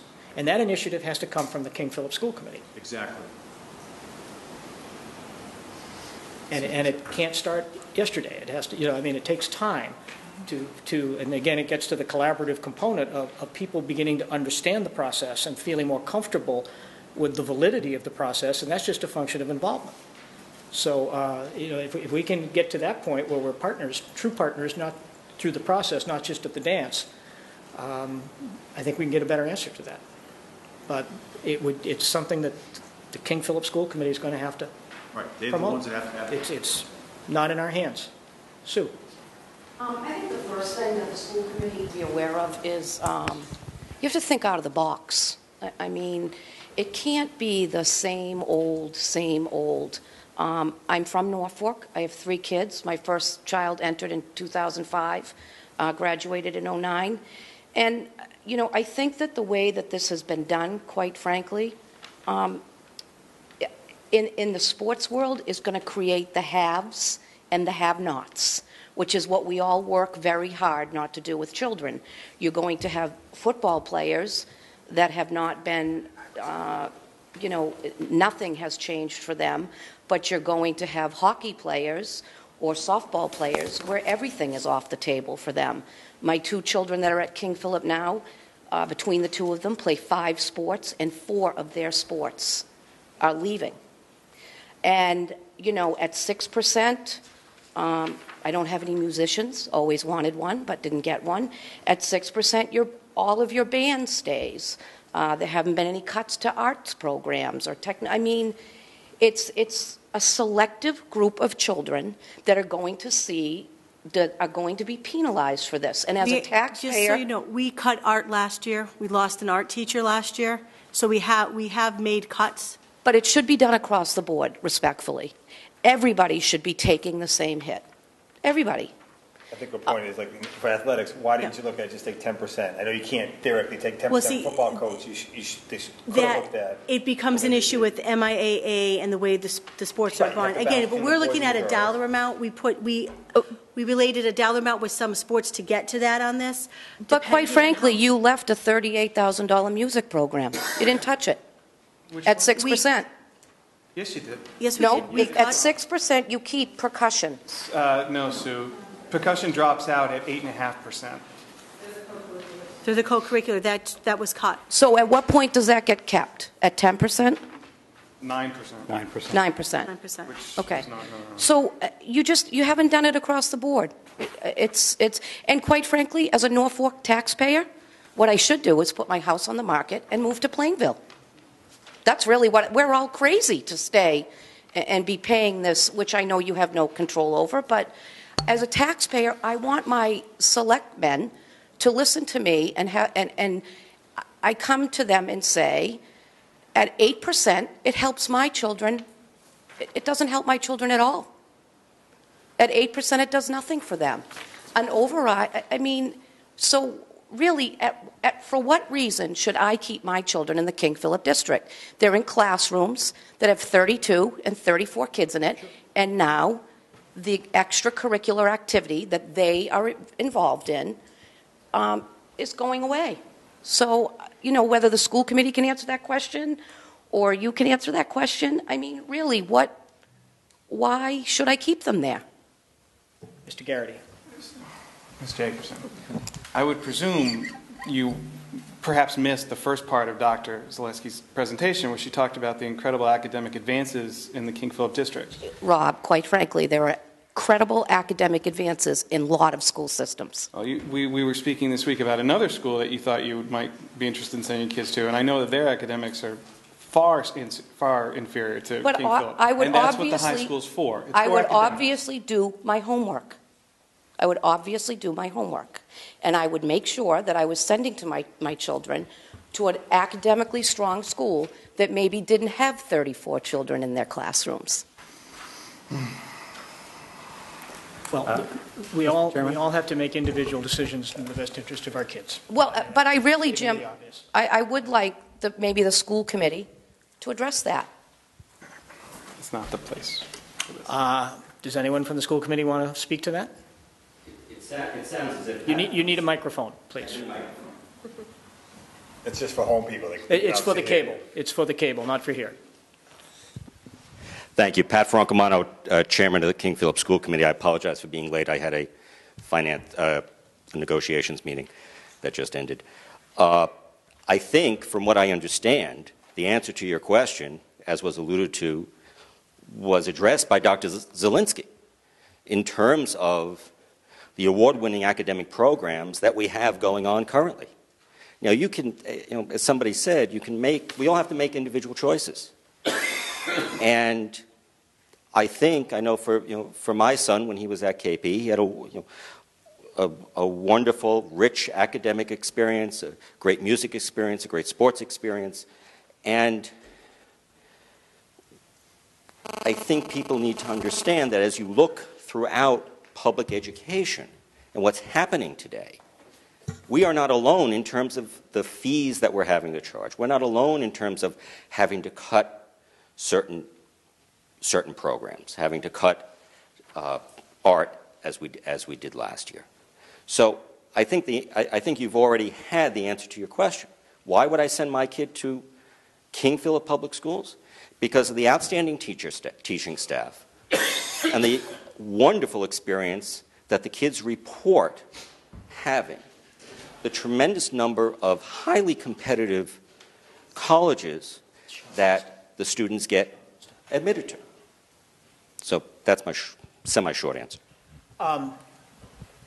Sean Dooley is chairman of the Norfolk School Committee, and Sean, you wanted to join in on this conversation? And Ingrid, would you like to? Yeah, we'll go come on up. We'll move over. Sure, come on. I'm going to sit in Rob's lap. We'll next year, Sean. Sean, come on over here. There's a microphone over there. Slide in. Sean, you can take this. get your chance to try for that next year. Hi. No, thank you.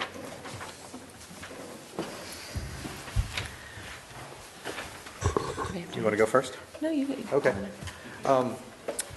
I would first like to thank Dr. Olardi, the school committee, Todd Hassett, and our business manager, and all the central staff for working very hard to make this budget process work.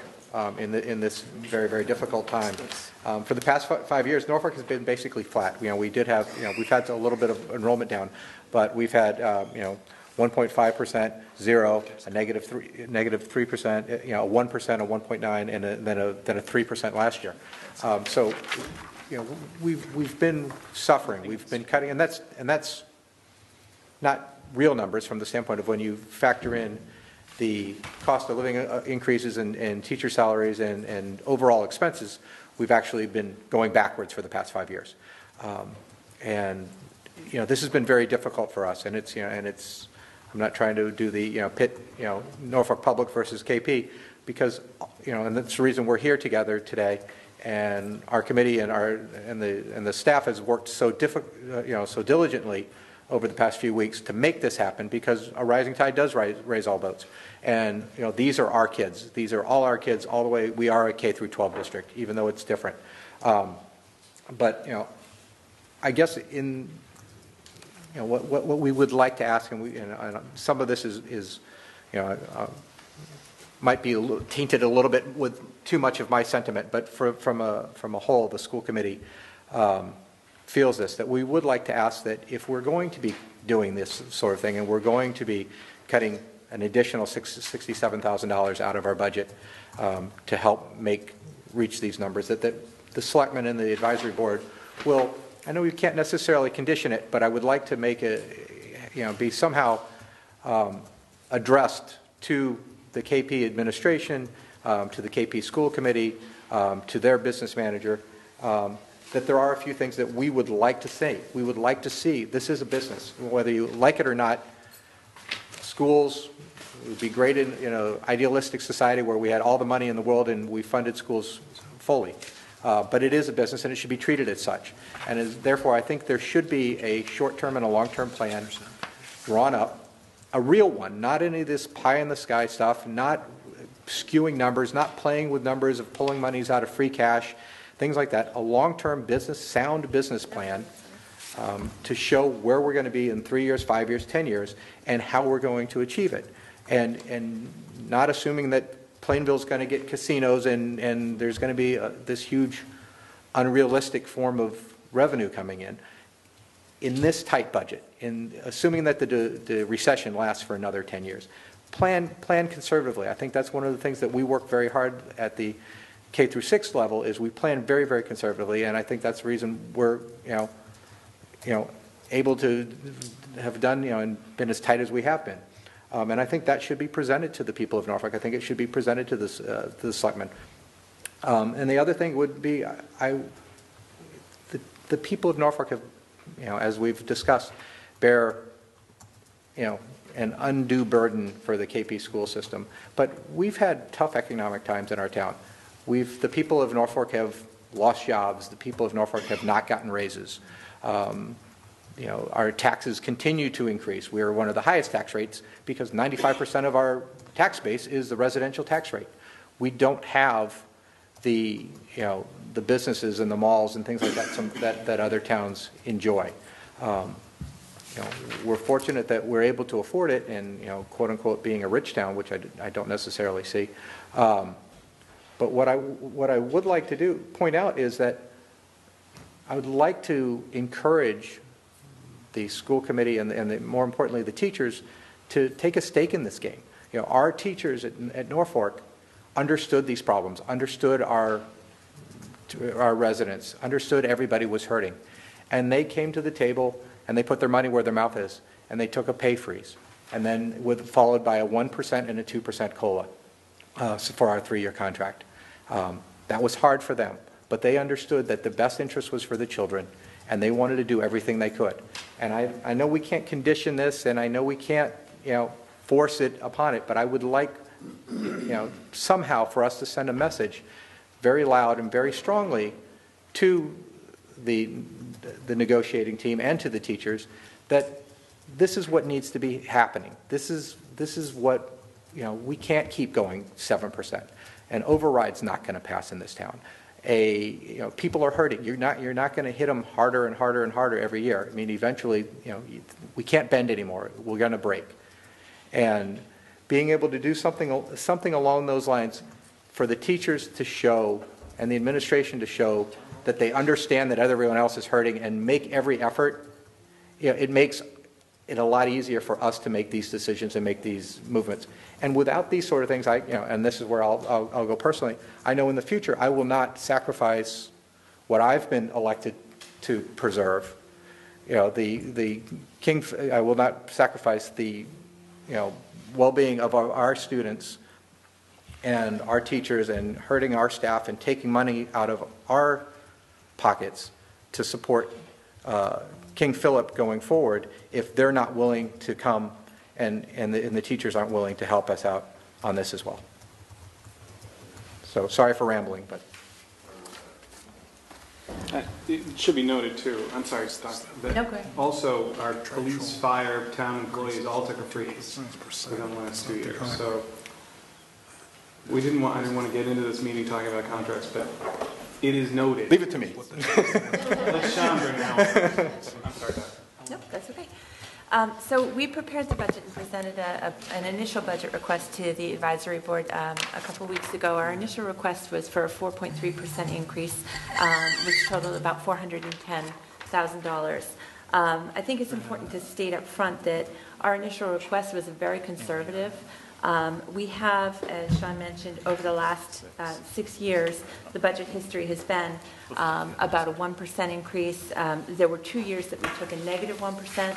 2011, it was a negative 3.07%. Just to bring forward the current staff to open generally runs about 3 to 5%. It's about $300,000 just to meet contractual obligations. So I think it's really critical that the community understand that the elementary, even though we have had a slight decline in enrollment of about 120 students, although that looks like it's going to be up next year, those initial teaching positions were reduced way back in 2008. And so each year from there, we have had significant cuts. Our budget proposal that we're putting forward, there's already a lot of things that were eliminated from that. We have eliminated classroom positions. We've eliminated instructional support staff. The elementary foreign language program was cut several years ago. Health education was cut. We have reductions in library staffing, technology, professional development funds. We've had zero funding for curriculum and material adoption. So this is a tight budget at 4.3%. It does allow us to maintain class sizes. We do have several grade levels where the class sizes are at the maximum allowable under policy. So we don't have the capacity to reduce positions there. Our budget request of 4.3 does allow us to meet the contractual obligations, and we did reduce some on the expense side to allow us to do some slight adjustments to staffing positions. But as Sean said, we do recognize that we're part of a K-12 system. We do recognize that KP is in a really difficult financial situation. So we were asked to come back with further reductions totaling about $67,000. So reducing the budget by about 0.5%. So again, it is a tight budget to start. There weren't clear areas that we could just reduce without having an impact, to the schools. But we did identify 3 potential areas, that we can make cuts that will have an impact, and it will, be difficult for us to absorb. But at this point, we would be looking at reducing the school psychologist position by 0.1, which saves us about $9,000. Again, it's not ideal in this current climate. The school psychologist right now really is exclusively at the elementary level able to do testing and very, very limited counseling. We don't think that's in the best interest long-term for children, but we can reduce that by 0.1 for next year. The other thing, we have a sprinkler system at the HOD school that needs to be replaced. We have been, for the past several years, repairing leaks as they occur throughout the building. We had $40,000 in the budget to repair that system and replace it next year. If we need to reduce the budget, we will cut that out and delay that, continue to patch as needed for another year. Hope for no major leaks, but we will postpone that project. And then the other position would be a 0.5 custodial position at the Freeman Kennedy. It is a much larger building than the building that we had been in prior, and the demands for maintenance and just to keep upkeep of the facility really we really need an additional 0.5 staff, but we would take that off the table for next year and do the best we can with the staffing that we have. So with those 3 cuts, the 0.1 school psychologist, the custodial position, and delaying the sprinkler repair by $40,000, we can reduce the budget by $67,000, which will bring us in at 3.6, which.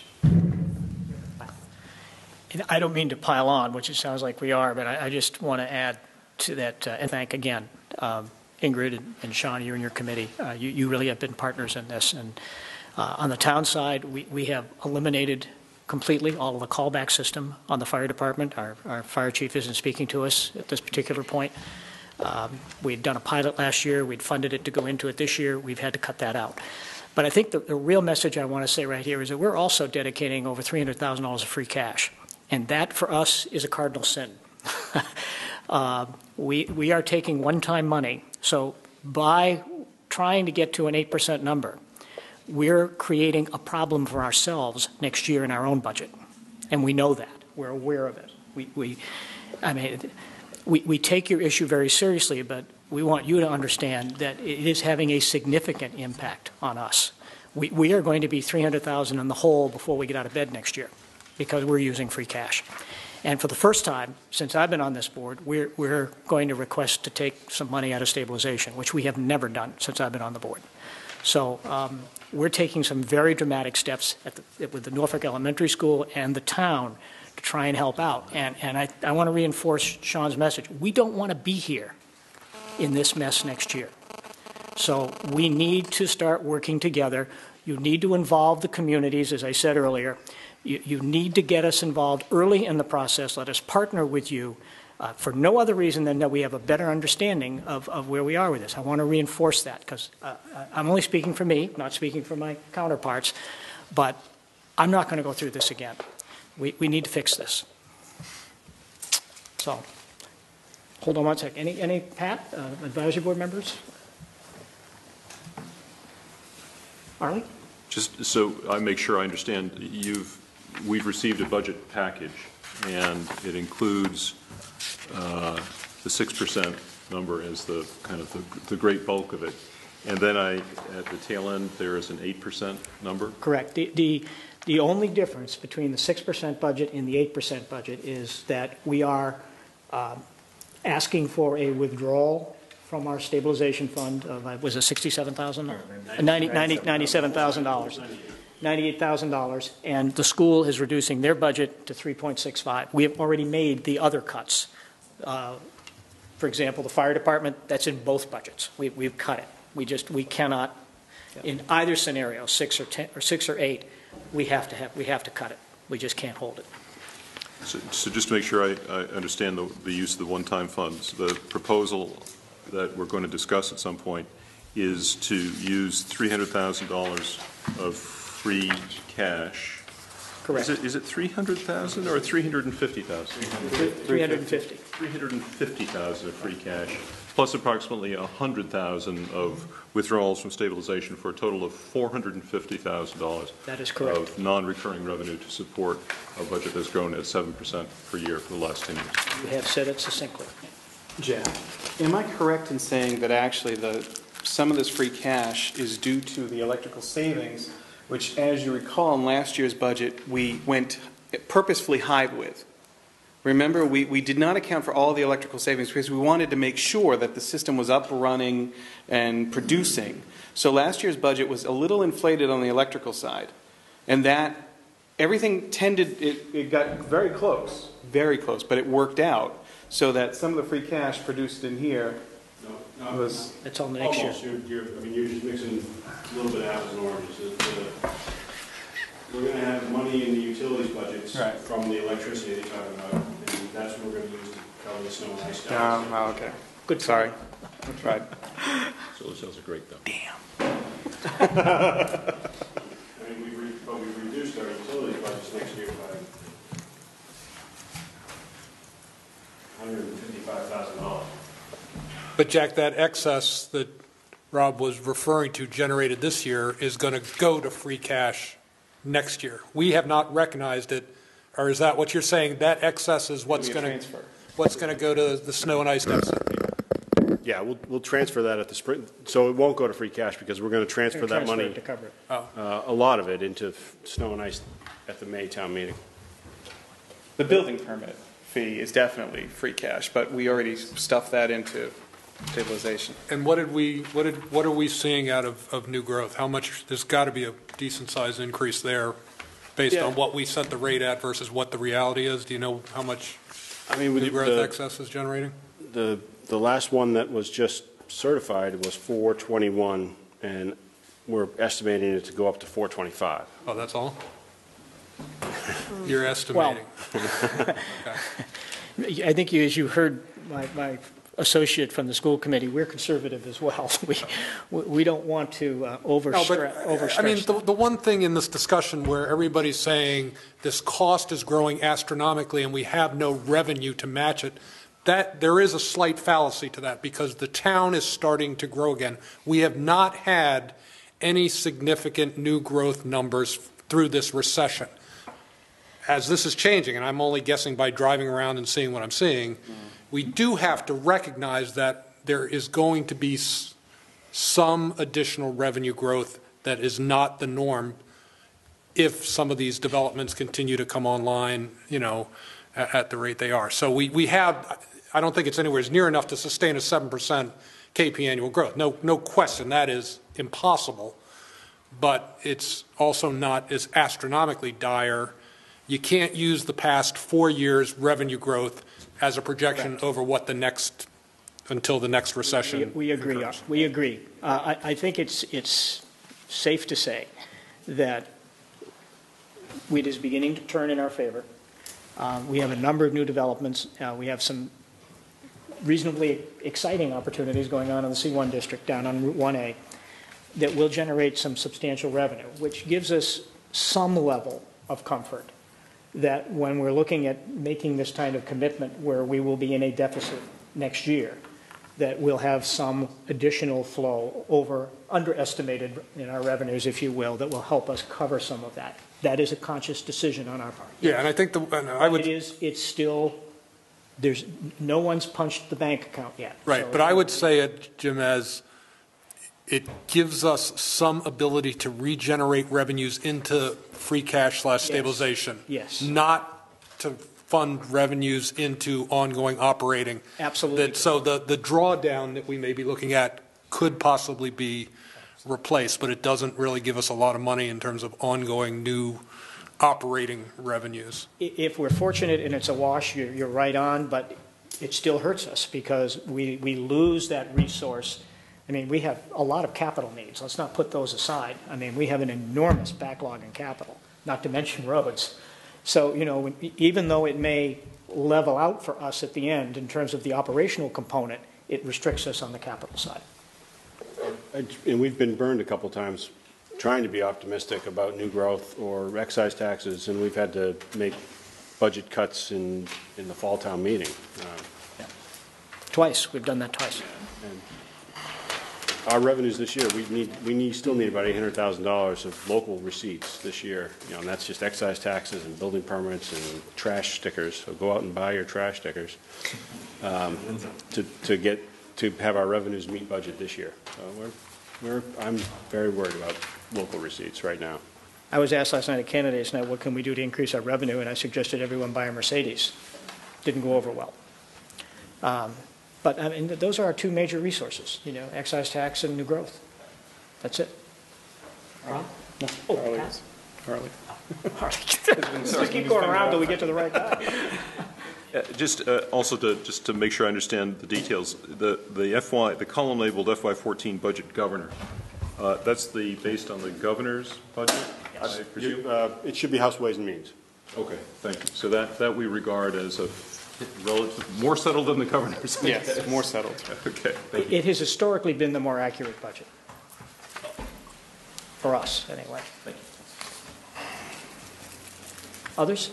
Anyone? I wanted to make an observation sort of unrelated to this, but to a prior point, the Plainville versus Norfolk issue that gets raised. I just wanted to point out that if you live in Norfolk and you have a $600,000 house, you pay twice as much to send your kids to school, elementary or KP, as if you have a $300,000 house. the discrepancy between Norfolk and Plainville is reflective of the real estate values between Norfolk and Plainville, and that formula is an attempt to sort of kind of make it like this is one big town, and the town with the lower real estate values pays more or less kind of sort of what it would pay if it were part of Norfolk as opposed to being a separate town. So that is the logic behind that adjustment. Like it or not, disagree with it or not, but it's the same adjustment that we have within our own town if you're in $1 million house versus a $200,000 house, and we do have houses that differ in value by that much. Pat, I know you had something to say, but is there anyone else on the board? Sean, anyone? Unless you want me to talk about the fire callbacks. We put $1,000 No, we in the don't. clerk budget. You can keep the $1,000 off the clerk budget and bring back the fire callbacks. Somehow I had a feeling that was coming. Pat, did you want me to share Cole's? I'm sorry? You want me to share what Cole asked me to pass along? No. We're on TV, so you can't. We're on TV. I don't think you can do that. No obscene gestures allowed. I would like to give my sincere appreciation to the school committee for putting your mission at risk. I know everyone, you're on a committee and that's your job, but my job as the Norfolk Schools, King Philip, take care of yourselves. And it was really great of you all to show that we are one school district where our kids are in the continuum, and I thank you for your hard work on that. Very much so. All right, Pat, please. Thank you. I would echo those sentiments on behalf of King Philip as well, and not only to the elementary committee, but to the Board of Selectmen and the entire town of Norfolk. You have a long history of supporting public education, particularly supporting public education at King Philip, and we value our partnership. We certainly value your commitment, and we thank you for that ongoing commitment. One of the concerns that I have is that issues get raised in terms of budget transparency, issues get raised regarding how money is being spent, et cetera. And I think you're absolutely right that we need to start nailing this down to eliminate those questions. With that in mind, we have a school committee meeting on Tuesday, I believe. At that time, I will propose, and I hope that the three towns would entertain it as well, that we come together, form some type of a joint task force composed of a couple of school committee members, the business administrator, the superintendent, members of the three boards of selectmen, the town administrators, the advisory committees, dig into the budgets. If we have to do it line item by line item, that's what we do, so that we can have and we do the same thing on the revenue side. And I think as a practical matter, we can do that on the town side as well, so that we're all on the same page. But let's hit the ground running as soon as the budget season is over, probably start organizing it in the summertime, and let's get it done so that there aren't any questions, because there shouldn't be any questions. We're all in this together. So I offer that. I just want to clarify one thing about my earlier Plainville rant. First of all, I'm a Plainville native, as Pat knows, but second... Not anymore. Your passport has been invalidated. But my beef is not with Plainville. My beef is with the state.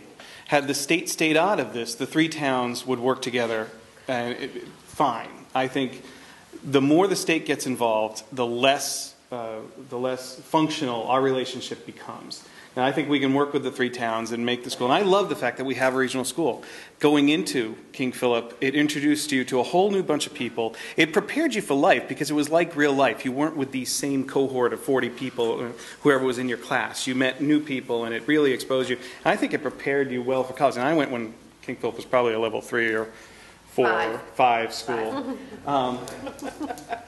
So I want to clarify that. If the state would stick What there... was a 4 when you left? It got to be a 2 after I left. Oh, the averages went up. So, anyway, thanks, everybody. You're welcome. All right, gentlemen, we need to, sorry, yes. Hi, Jim. Jeff Chalmers. I'd like to speak on both sides. Of those of you who know me, I've been pretty unselfish in the town itself. I serve as a full member of the Norfolk School Committee, and I'm also a member of the King Philip School Committee. So I think I have some pretty good insight as to the way things have been going. And I can say from both sides, there have been certainly some very vigilant people in trying to get things done and in the best manner, especially when it comes to the athletic programs. I mean, I can't say that enough. And that's coming from someone who was a 15-year coach in the Pop Warner program and who coached most of the kids who are juniors and seniors now at KP. So I'd like to say, if there's anyone who could serve as an anchor between the two towns or the KP and Norfolk, I certainly think that I'd be it. Okay? Thank you. Anyone else? We need to make a decision. And I guess let me ask the school committee, will you stand on town meeting and support us if we go with an 8% for King Philip? Yeah. What we decided is we're keeping our budget vote the same. We did not revote our budget, so we're keeping our budget the same, but we will, if the town votes as a whole to do that, what we will do is agree to that as well. We will reduce by $67,000. You've been a great partner. Thank you. Mr. Garrity, comments? Your thoughts? I think 8 is aspirational for the other two towns. Our 8 is difficult for them, but we need to make some hard choices. I think we need to start off with 8 and see who wants to play. Mr. Bugby? I agree with Rob. So what's your plan then if we do the 8? I assume you're going to be in school committee be pitching to playing over rent. I mean, do you have ideas, thoughts? I mean, is it just hit them hard? I mean, tissues, I'm not sure how, as Rob said, they're struggling. That's an interesting technique. Yeah. Cookies, I don't know. Actually, it's usually lunch with the good cookies. We do meet. We meet on a regular basis with the three town business managers. We have them come in, and we have dialogues ongoing about budget and where we see projections going. And so we've been in those dialogues. We are meeting on Tuesday night. I was going to say Monday, but it's Tuesday night for a separate budget meeting. But we'll be in communication with the next one out of the gate is Plainville. And so we'll be talking with Plainville, and we'll be talking with Rentham also. They were present at Monday night's school committee meeting. We had pretty much a full house. So they've heard the message already, but we'll just go back and we will work with them, and we really do need KP to get up to Norfolk's 8 and the reflective budget. So. Okay. Pat, you want to poll your board? I have a question. So let's pretend and say we did the 8. Procedurally, can we keep town meeting open, not adjourn town meeting, not dissolve town meeting, whatever the term is, schedule a session on June 25th, and if we don't have a Plainville and Rentham vote at that point, then we can come back. We'll after we vote the budget, we'll vote reconsideration. We'll move to reconsider the budget. Does it have to be done that night? I think it does. It does? I don't think so. I think we can do that. No, you can reconvene. You do not have to close town meeting. You have to reconsider the same night. Yeah. You keep town meeting going, but you can't come back to that question. Oh, that's true. Yeah, you'd have to delay that question. What is that? Do we know that? Or it used to be if we voted not to reconsider it, it could never come up again. This is the opposite. This is saying we vote yes to reconsider it. We just don't say when. We defer the discussion? I think it has to be reconsidered that night. I think that session. That would impact my vote a lot more if I knew if we had that capacity, because I would absolutely want to see a vote to reconsider the budget if it's allowable within our bylaws and then come back in June. Because you're doing this to see if someone. I just don't want to commit that money for the year. Right. Yeah. If the other two towns say 6%, these guys shouldn't be at 3.65%, and I want that money back in stabilization. Right. If we don't have the vote. Can we vote with a contingency? Do a transfer at the fall. Yeah, we can do a transfer at the fall meeting. Special meeting. Yes, special meeting. Yeah, I mean, we can make the adjustment in the fall, but it isn't fair. I mean, because you have to establish your operational considerations. Yeah, they would have to make certain Jumping decisions July. based on a 3.6. We could call a special. But a school budget is different and I don't know what you're going to have to do to get down to.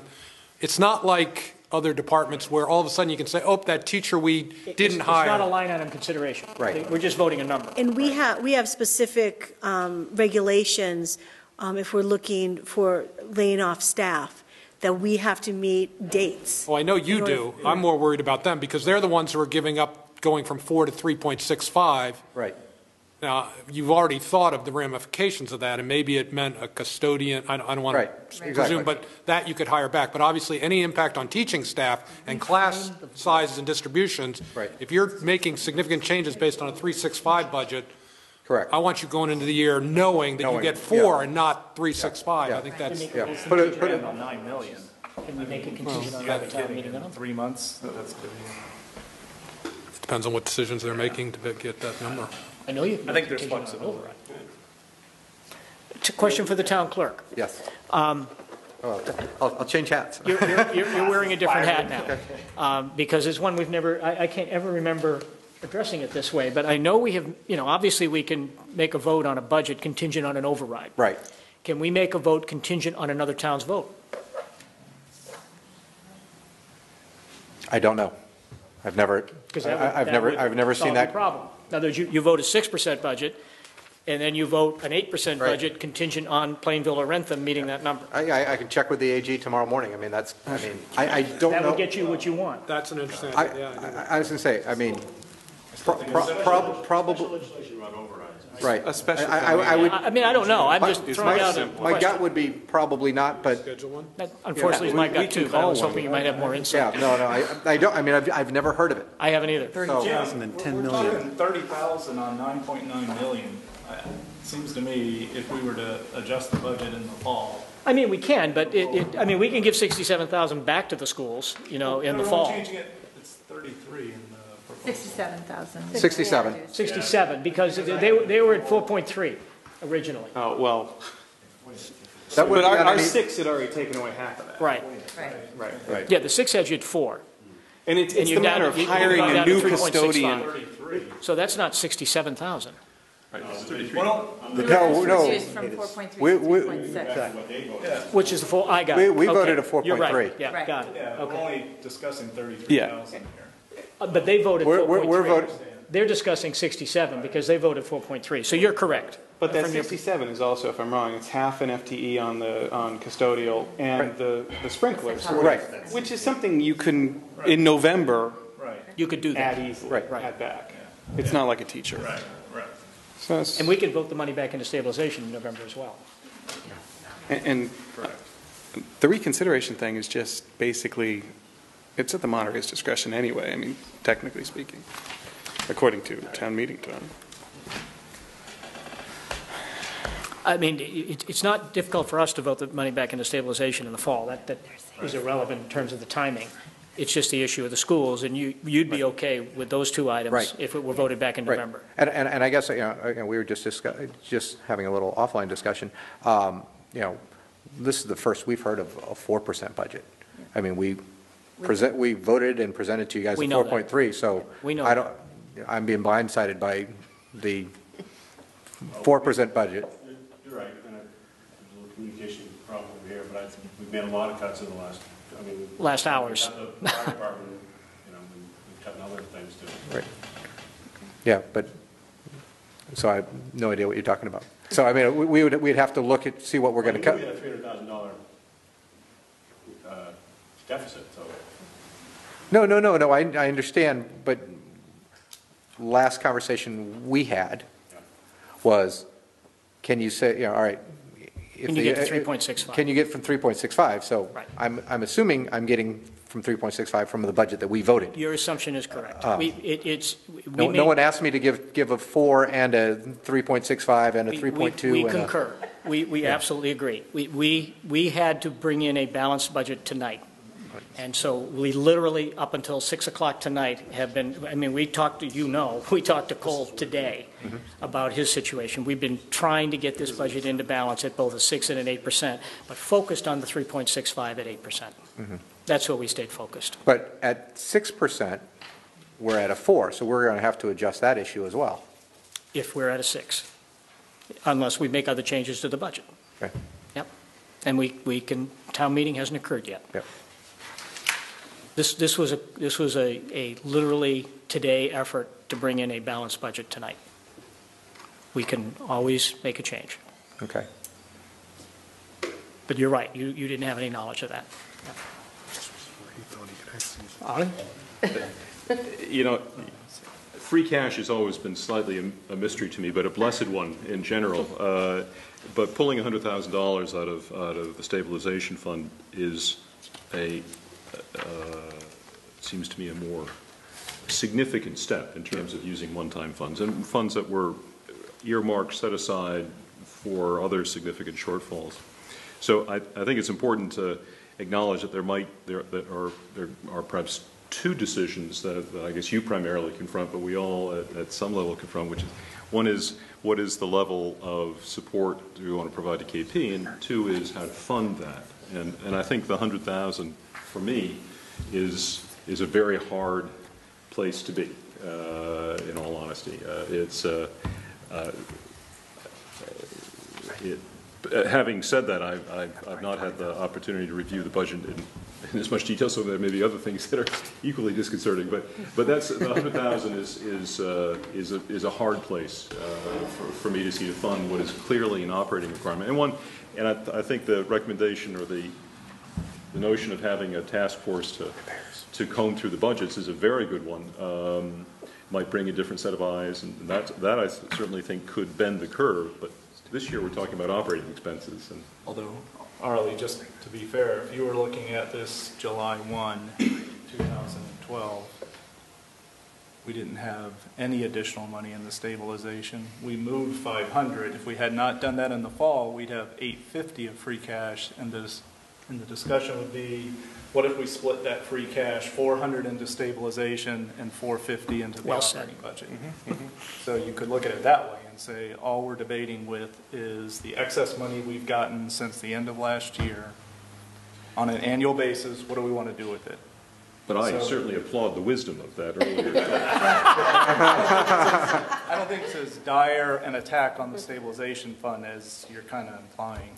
Do you still need a 2/3 vote on stabilization? Yes, we do. So the consequence of this is the budget appropriation now has to be approved by 2/3 of town meeting. The entire budget has to be approved by 2/3 if we go 8%. Yep. So all 20 some odd million has to get a 2/3. If you don't get the 2/3 on the stabilization, then you're redoing the whole rest of the budget. You don't appropriate the budget based on revenues. It's one number, and you have to have revenue to support it. So by saying right in it, we have $100,000 of stabilization, we've now put this Article 5, or whatever it is, requires a 2/3 vote at town meeting for approval. And what's our certified free cash at? Transfer from free cash. Right. From stabilization to free cash in the article before that. Yeah. Yes. Well, there you go. I think we've raised some interesting discussions for this evening, but I think for purposes of where we are, what level of funding do we want to provide? And if we need to revisit and think through how to do this, because your point's right, we would subject this all to a 2/3 vote. We have some time to work that through. My sense of this is, the reality is, I don't think we're terribly at risk here. I mean, I don't know the other towns, but by putting 8% out, maybe it can drag Rentham and Plainville to 6 1/4 or 6 1/2, something more than that number, and then we're left. We haven't lost anything. We would then be putting money back because we've already done the 8, and if they don't come along, we obviously haven't spent the 8. So I don't. Procedurally there are some problems, but I think I'm not sure how huge a risk. Financially, it is. Jack has had meetings with the other town administrators. More conversations than I've had, so maybe you can just take a minute and reflect where they've shared they are. Oh, thank you. Plainville, from what I understand, is using all their free cash already, and they are at our 6% number. They are, I think it's $288,000 still underwater. They are much later in the budget process than us, so they're, that may be good or bad as far as how that deficit will move, either up or down. Later or earlier? They're behind us. They're behind us. They're behind us. Yeah, So they're earlier in their process than we are. We're later, we're closer. But they're later in the process. They're later in the budget development process. We understood. Need an English The teacher. Plainville math.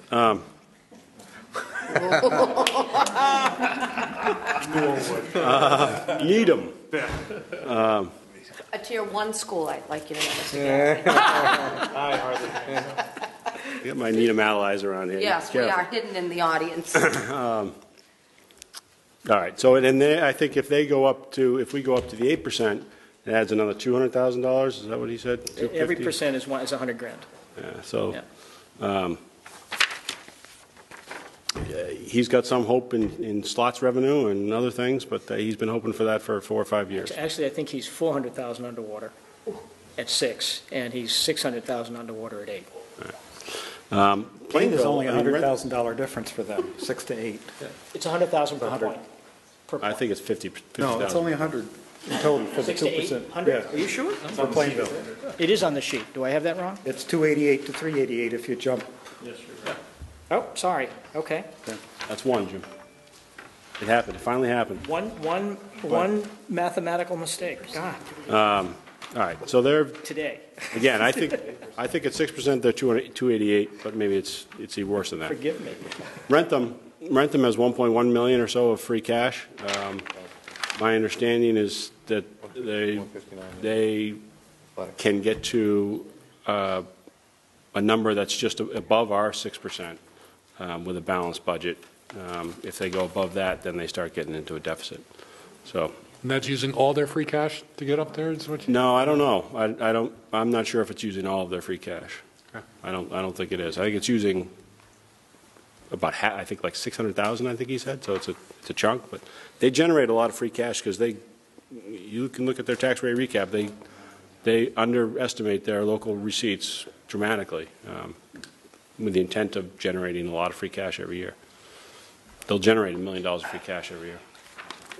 But one thing we do know, if we don't throw it out there, no one else will even come to the well. That we do know. So the short answer is I think Rentham financially can get there. I don't know politically if they, that's above my pay grade. Politically, they want to get there. Plainville will really struggle financially to get to our number. Well, I guess the problem that creates in my mind, again, none of this is definite, but are we looking at a scenario of 3 different numbers? If Rentham could have gotten to 7% and Plainville has no way of even getting to 6, forget 7, then Rentham has to cast their lot either with us or them, and my sense is they may go. Well, they could down. we could have 3 different numbers voted at all 3 different town meetings, and then the number's the middle number. Well, we all go to the middle number. That's how it works. My history on this process seems to have always been we need to find an ally because we're always, not always, but in 25 years, probably 80% of the time have been looking at a higher King Philip number. I'm wondering if it's more we need to find an ally and agree on a number, because the worst scenario would be 8, 7, and 6. It won't be. It'll be 8 and 6 because if Rentham says they could have done 7, they don't want to do 8, they're going to take 6. We may have misplayed our hand if we had a better sense of where they maybe they can't commit till a town meeting, but might be willing to recommend. That's probably the number we should be looking at based on what you think you might be hearing. Well, but I also think that this now charges the King Philip School Committee to do their work. I mean, if we're willing to say we're going to go to 8, you've got your work cut out for you now to go find a dance partner. You are the advocates for your system. Yeah,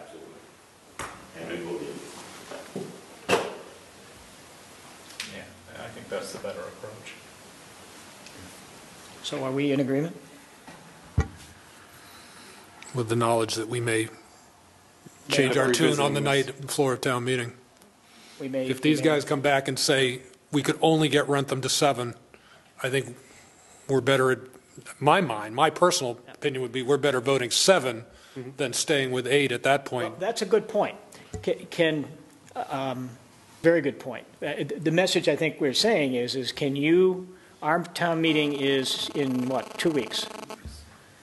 Can you do your very best between now and then to find out whether or not one of these two towns will dance with us? We've always, no, but we've always sort of. We can certainly try, and that would be our intention. I think that I would have a concern, especially based upon what Jack has just said. You guys have always been straightforward. You are very, very above board, no questions asked. We can always trust your numbers, and we can always trust where you're coming from. When we look at revenue estimates that generate $1 million in free cash, I find that concerning, and I don't know how other members of the committee would feel, but certainly we will speak with the other two towns and see where they are. However, I would ask that you continue to take that leadership role that you have in the past and stick with, if in fact you think that the 8% number is an appropriate number, then I would hope that you would stick with that. And let us do our work with Plainville and Norfolk, Plainville and Rentham, both prior to your town meeting, but as well as after your town meeting, because those town meetings will happen within a couple of weeks of your town meeting. And I don't know that the town that Rentham or Plainville can commit their entire town to what's going to happen on any given town meeting. Neither can we. We know they can't. No, but I realize that. Neither can you, but by the same token, you vote a number, you stick with the number, and you have good faith in that number, and that's what we've always respected about you. I mean, just to Pat's point, I mean, their town meetings are a month behind ours, so they're not. They likely won't have a number by our town meeting date, at least not a solid number. We'll have, again, a better idea, particularly since in this game of poker we have made our bid, and you can go back to Joe and Brenda. Sean? Jack, I mean, do you think an 8% is, from your discussions, even a shot? Would you bet on either town going to an 8?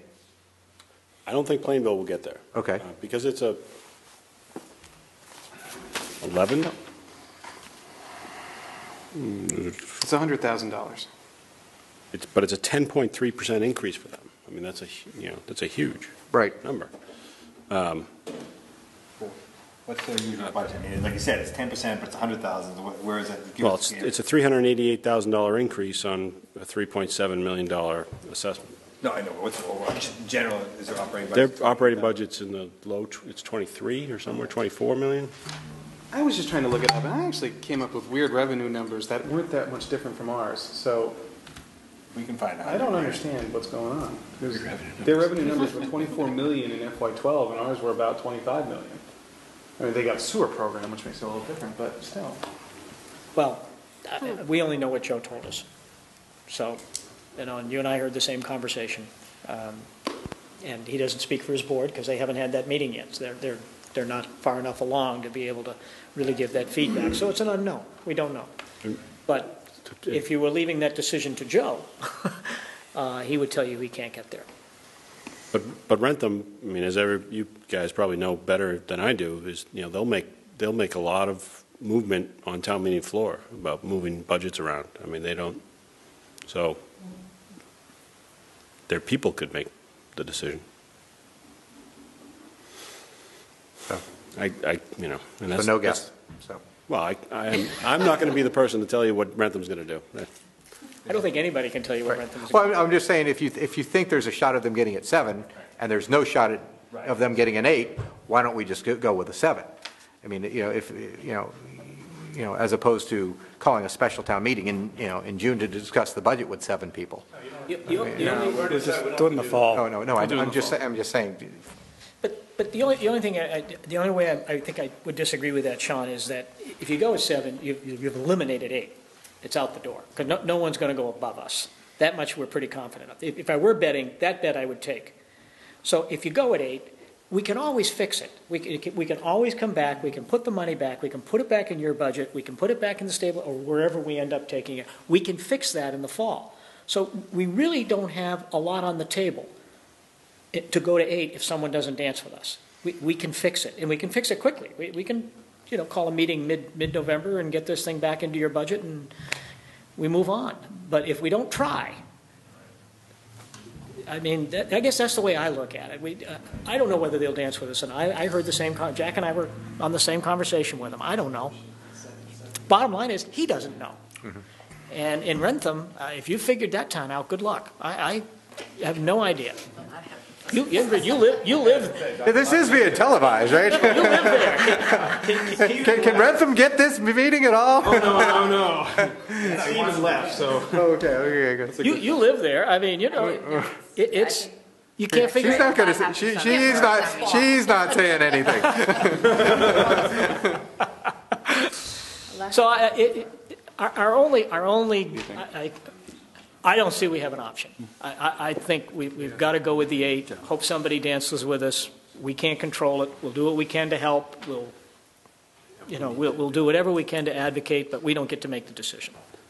I would agree with that. I mean, we can speculate about what Plainville and Rentham may or may not do for the next 2 weeks, but we won't know until they have their town meeting. So we might as well put our stake in the ground and let them do what they do, and then, as you say, adjusting in the fall if we need to is not going to be a big deal. I know we have differences in views in terms of how we might, Arlie's especially, in terms of funding. Those are always healthy discussions to have, and we can continue to have them because we work very well together. But I would like us to just kind of go around the room and voice support, because when we go to town meeting, we don't want to be in a Rentham situation where this becomes, you know, a floor fight. We want to go unified. We've always done that. I mean, that's been the strength of our meeting and our budget process, and that's why I think it has such solid credibility with the community. We need to be unified. So, and that's why you guys have been so great in working this through. So, Rick, we'll start with you. Well, hang on. Oh, Arlie, please. Well, we have to vote because we have to print, right? I'm just asking an opinion. I'm not asking. No, but I mean, tonight at this posted meeting, we have to vote. We are adjourning to we have our own meeting later? Yeah, we're going to find another room. Find a room and have our discussion. So, it'll be okay. This is the last item on our agenda, so you can. Okay. You can stay right here. But I think I'm a little reluctant to get an opinion from them at this point, simply because we need to have our discussions as the advisory board in order and deal with whatever disagreements or questions there might be in that context. So I'd rather just,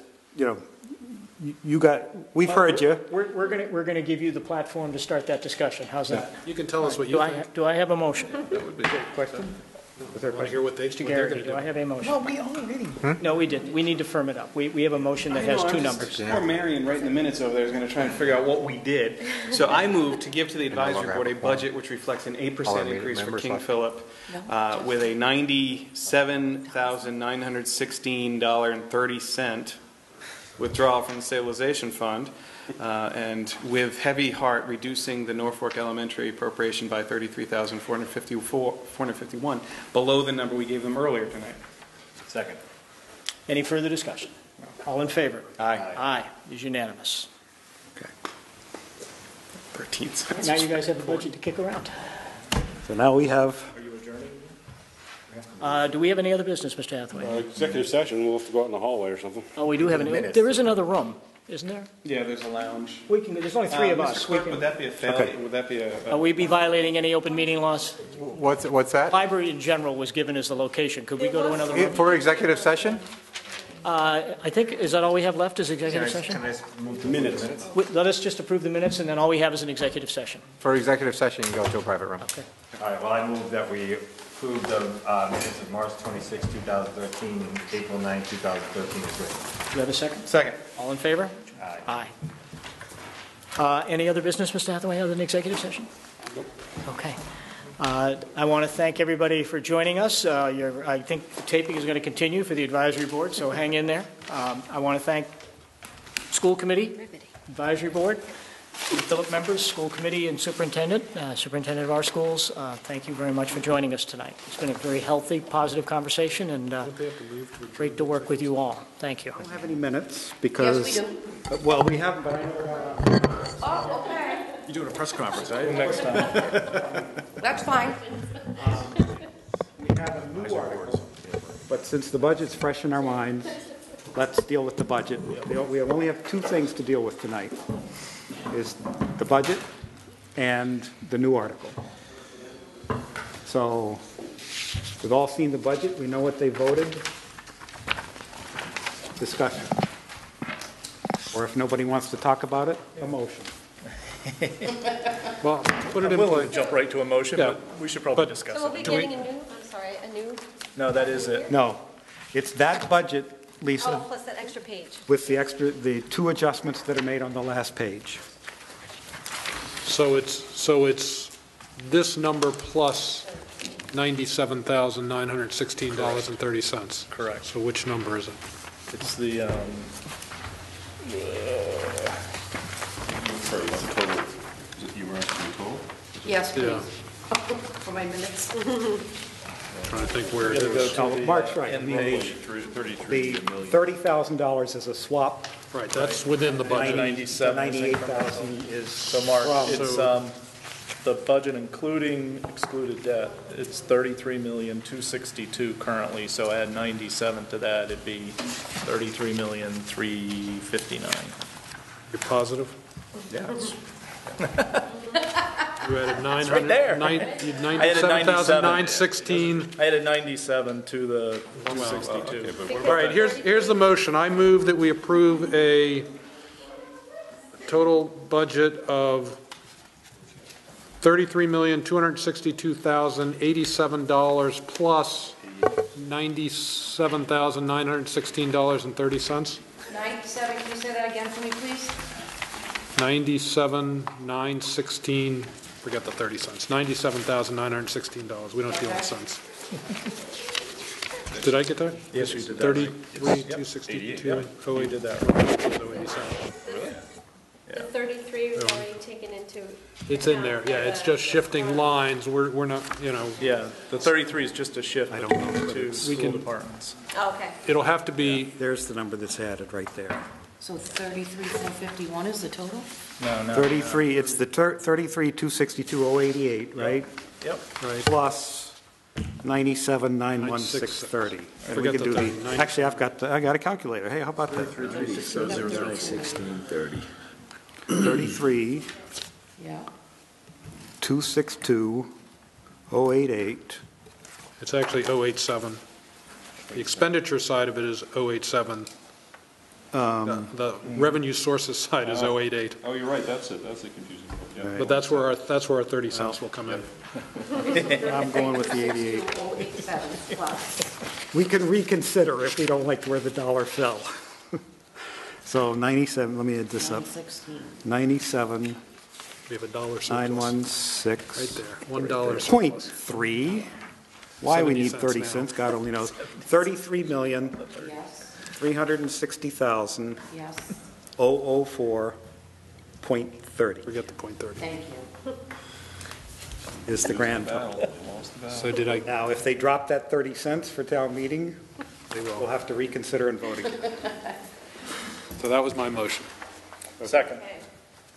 It has been moved and seconded that we approve the budget per Mark's motion, which which takes the budget that we've been given and adds the 98,000 from stabilization to it, shifting some money from the elementary school. To KP. Discussion. I think Mark's getting soft. I'm not going to have to live with the consequences. Again, my sense of it is that I don't think it's going to happen, but. The sense is that he's leaving. This is his last year. He has to worry about this. So, but just as comment, if this end up passing, we need to remember when you go to print, you need to shift that 30, or whoever's going to make these budget sheets has to shift that 30 from elementary to. Right. And we should obviously, in whatever recommendation we're writing up, fully disclose that for the first time I can remember in a long time in the operating budget, we are requesting appropriation of stabilization money, and we can, whether or not we say whether. Not to belabor this, but do we get a sense that they understand that they can't sustain this?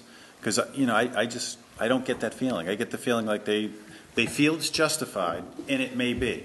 But if it is, then they've got to go for an override. They've got to somehow get Rentham, which has been the big stumbling block, I guess, for these three towns, to pass an operational override. Yeah, I cannot, obviously I can't answer the question from their perspective, but I think we've made it pretty clear that that's our expectation. But what happens next year? Let's say we pass this and we get a dance partner and it works this year. We've spent one-time money again. Right. And everybody else is going to be spending one-time money again. Right. And that's just going to make it worse when they actually have to make the final cut. When we finally say no more, it's going to be very painful. Yeah, I'm not sure they ever believe we're going to say no more. That's my frustration. Right. I agree. That's my frustration. I agree with that.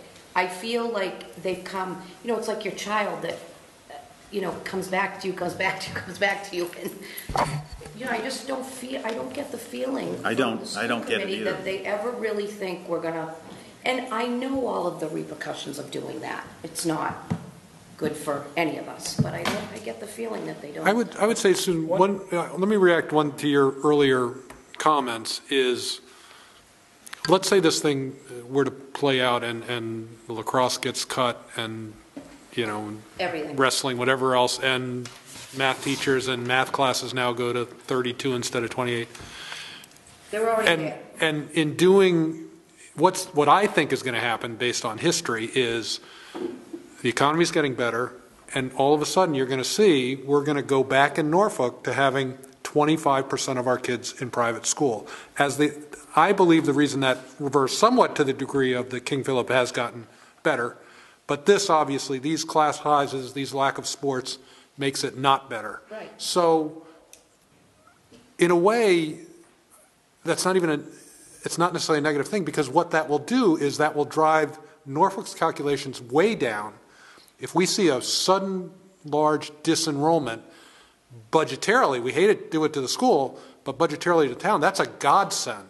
If everybody takes their kids and puts them back in Severian and everywhere else, that's a godsend to the budget. Those days when we had 25% of our kids going off were very easy budget years compared to this. So it becomes almost a self-fulfilling prophecy that if they get worse, if they have to drop sports and increase class sizes, and the economy gets better, that's going to solve the budget problem more than anything else anybody could ever do. Solve it for Norfolk, not for Norfolk. AP. Right, no. Exactly. Because to the point, we keep saying 7% increase, that's not what their budget is increasing. Their budget is increasing 3%, which is less than the gross dollar increase, percentage increase of the elementary school budget this year. You'll have to explain that. Yeah. So the budget last year was $25.5 million for KP.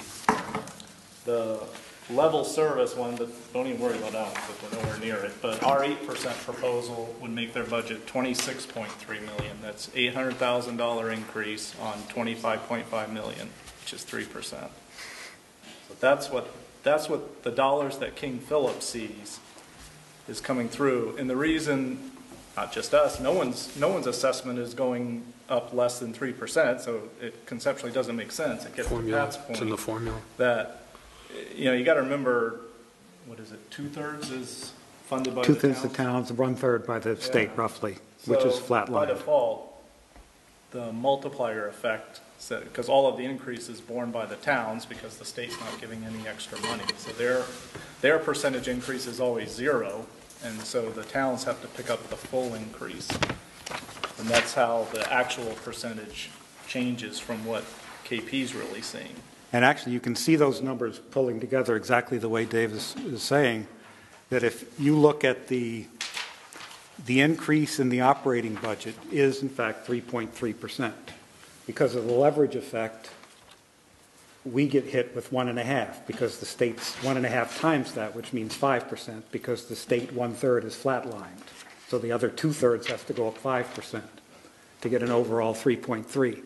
Now you throw in the E&D piece, which is 4.3% on top of the 5%, and you're getting up in the 9% range for an increase just to get a 3.3% increase in the budget. Yeah. So Dave's numbers are right on. The one thing to take a hard look at is how they treat that E&D thing, that it shouldn't be done after the budget is done. It really needs to be just like we do. If we're using free cash as a source, one of the main sources. Well, they use it like free cash. But they don't. They account for it after the budget, though. Well, they've been using it. They've been using until after the budget. Not certifying it. They've been using it to offset some of the cuts they make that are the result of what gets appropriated to them. Right.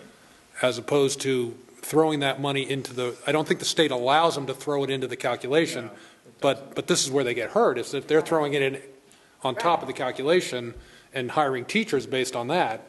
You know, those teachers are at risk because we're not accounting for any of that. And if they ever do run out, which it sounds like they're getting close. But they offset that from the town's budget money because the E&D goes up to $1 million, drops down to 400, comes in at, it bounces around. Never fully understood exactly how there's. So they may be so spending much. it on a cash flow basis, but they're replenishing it from the operating budget.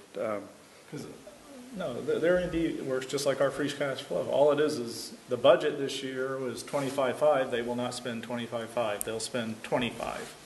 And so. Right, but they come in and they say, these are hard and fast numbers. Right. We make that money because our revenue grows more than expected. But do these numbers that they're saying, they don't have any E&D cash in them, do they?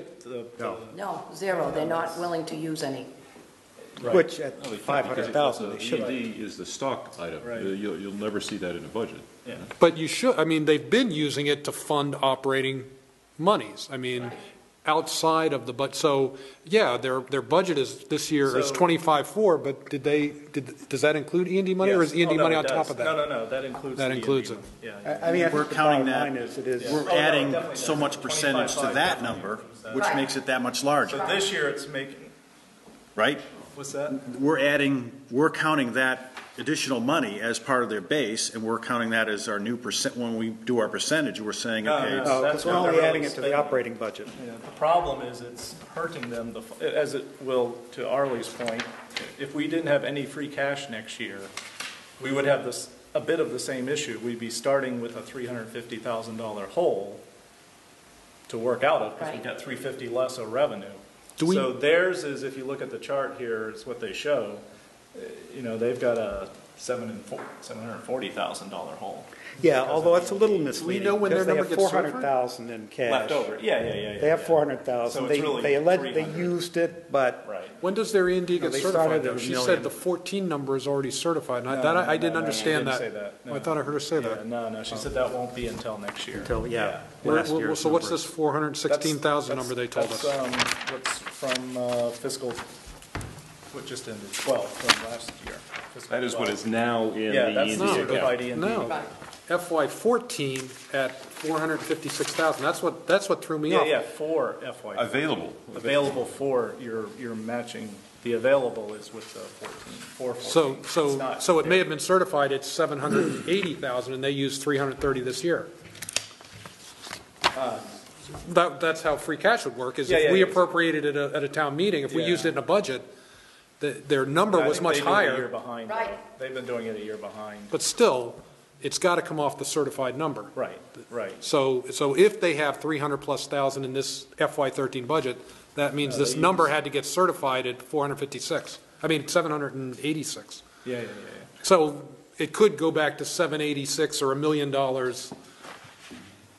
at the end of this fiscal year if they don't spend. They're like us, right? We got a $30 million budget, and then we can generate 300,000 free cash in the blink of an eye, or lose 300 free cash just as easily. They've got the same. I mean, especially with special education, they have variables far beyond anything we have. But right now, the budgets they're presenting to us do not commit any expenditure of E&D monies. Correct. So they really do have Like 300 or flexibility. 400K.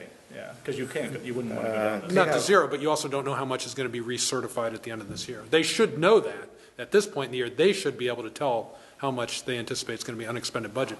I don't think they can't do additional revenues. They can only get it from unexpended. They talked about that at the school committee meeting on Monday night. They're expecting $60,000. That's it. By the end of the year, surplus. So that's where you want to hold their feet to the fire is in next fall. You told us 60,000, and if that comes in at 600,000, they're not playing the game correctly. Right. They're Kind of like Rentham, artificially deceiving us. Rentham, at least, Their it sounds like is $1 million intentional. for free cash? Well, but they're intentional because they do go into town meeting and do wild things in there. You know, we've never had a budget changed in a town meeting. They always have their budget changed on the floor. Well, we stay on the cautious side in our budget, so with the intention of generating not $1 million free cash like Rentham, but 300 grand. Yeah, I would agree. We do the same thing with. Well, they also have 10 town meetings a year. They do. They have every month between now and the end of the year. They'll have every month. They'll have a town meeting. Oh. Yeah, that's the way they've always operated. That's how they can spend. You know, not 10, but I've known them to have between May and the end of June 2 or 3 separate town meetings. One for the articles, one for the budget. Actually separate. This all started with Rick's question. I think the best we can do is we've sent the message, whether it's then up to us, whether if we're like the parent that doesn't mean what we say, then that's our problem, not theirs. And I think but we need to follow up. To Mark's point is that if we're talking about 7% increase and it's really only a 3% to them, then okay, then yeah, they really do have to do something to fix this problem. It can't be coming back to us looking for these increases. But that being said, yeah, I'll support them. Does anybody know what Rob was saying when he said there is only one solution? Sounds kind of grim, huh? Well, but I don't know if he was saying that all 3 towns have a single King Philip is K through 12. Oh, I don't know. I didn't change the funding issue. Well, did I mishear him, or did he actually? Yes, that's what he said. I think he meant there's only one way to change the funding. The difference in the funding issue is to get the state to change. You know what I think he might have meant? He might have meant go to a per capita basis in the absence of the state requirement that we do otherwise. So I think that was the context for that discussion. That might be what he meant, but I don't know. I don't know. All right, we do have a motion and a second. We're in the discussion phase. Al, Rick's pointing at you. Did you have something to say? Yeah, come on, let's go down the line here. It I started with support it. me. I mean, I think unfortunately we're being held hostage and they're holding the kids hostage on this. And it really comes down to negotiations that are going to take place over, maybe that should have taken place several years ago, but need to start to take place kind of immediately. And it kind of struck me too when they said, well, we're meeting Tuesday. Well, Jim is offering to, include us in this. I wish at that time they should have, I wish they had said, we're meeting Tuesday and we'd like to invite you to our meeting. I mean, in other words, when do we start? Well, we can start in the fall, in October. Well, to me, October, and then we meet a couple of full days to discuss these things. That's not enough time. I mean, I think these things are just kind of inherently problems that have festered over a long period of time. And I've only seen it the short term that I've been involved here and seeing this, but it seems out of control and it doesn't make sense. It's not sustainable at 7% or 8% right now that we're really, we're jumping through hoops to meet that. Not being able to talk again for many, many years. We've got to get it all out tonight, Mark.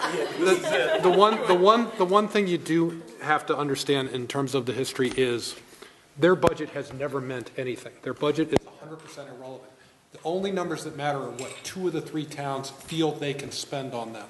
And again, the budget doesn't bind them to anything. So I do understand their reluctance to bring everybody in to the budget process when in reality it makes no difference, because when you even look what we're talking about here, we're talking about coming up with a number that's an 8% increase for us, which translates to a totally foreign number for Plainville and a totally foreign number for Rentham, but they've always been dealt with in terms of as a raw number and not a budget. It's what could the towns afford to give them. But I think it's an easier sell if there's more credibility for them to present their case and for the acceptance and to be sold at town meeting if in fact they have a group of people that are maybe comprised of people from the various towns involved and saying, look, that's right, they got whatever the increase is, and we negotiated it, we started here and we banged our heads against the wall. The next day we came back and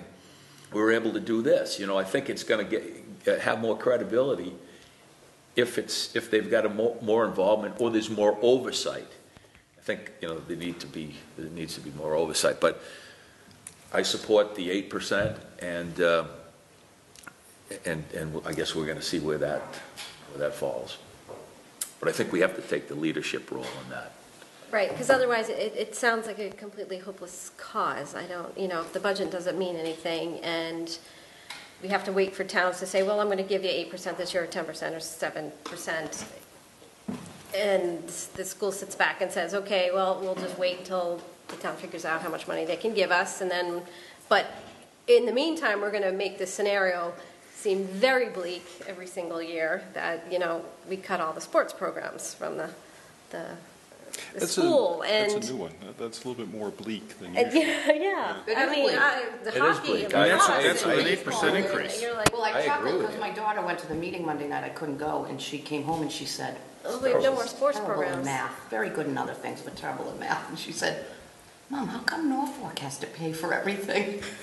Well, I mean, we do set the benchmark for, because that's when we have our town meeting earlier. We vote the budget in earlier and all that, but we don't have a choice but to say, okay, let's try the 8%. I don't know if the other towns will agree, probably not, and we'll pitch in our fair share. Our fair share and keep some sports programs. The good thing about 8 is the news from here can only be good for us financially.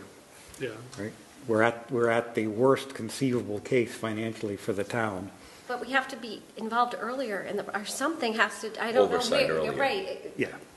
If there are. Do we meet with the school committee every week? They meet, or I guess I don't even know. As residents and as parents with kids in the school system, I guess you got to go to the school committee meetings.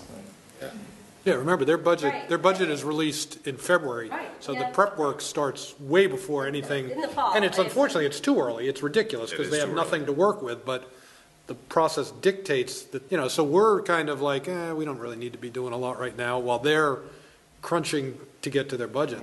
But I do believe the opportunities are there. We get notice about their budget subcommittee meetings, or we can get notices, and and obviously they're public meetings. It's just people have to make the commitment to do it. They're not going. Remember they serve 3 towns. If they have 6 meetings, to formulate the budget, that means if they had to go to all 3 towns, that would be 18 meetings. It's really incumbent on the towns to come to them and observe and participate in their meetings. But I think their budget needs to get more detailed. For example, I looked the other day at the transportation costs overall, trying to figure out how much is for sports, how much is, and the special ed budget for bus transportation was $1 million. Her number is very different than that.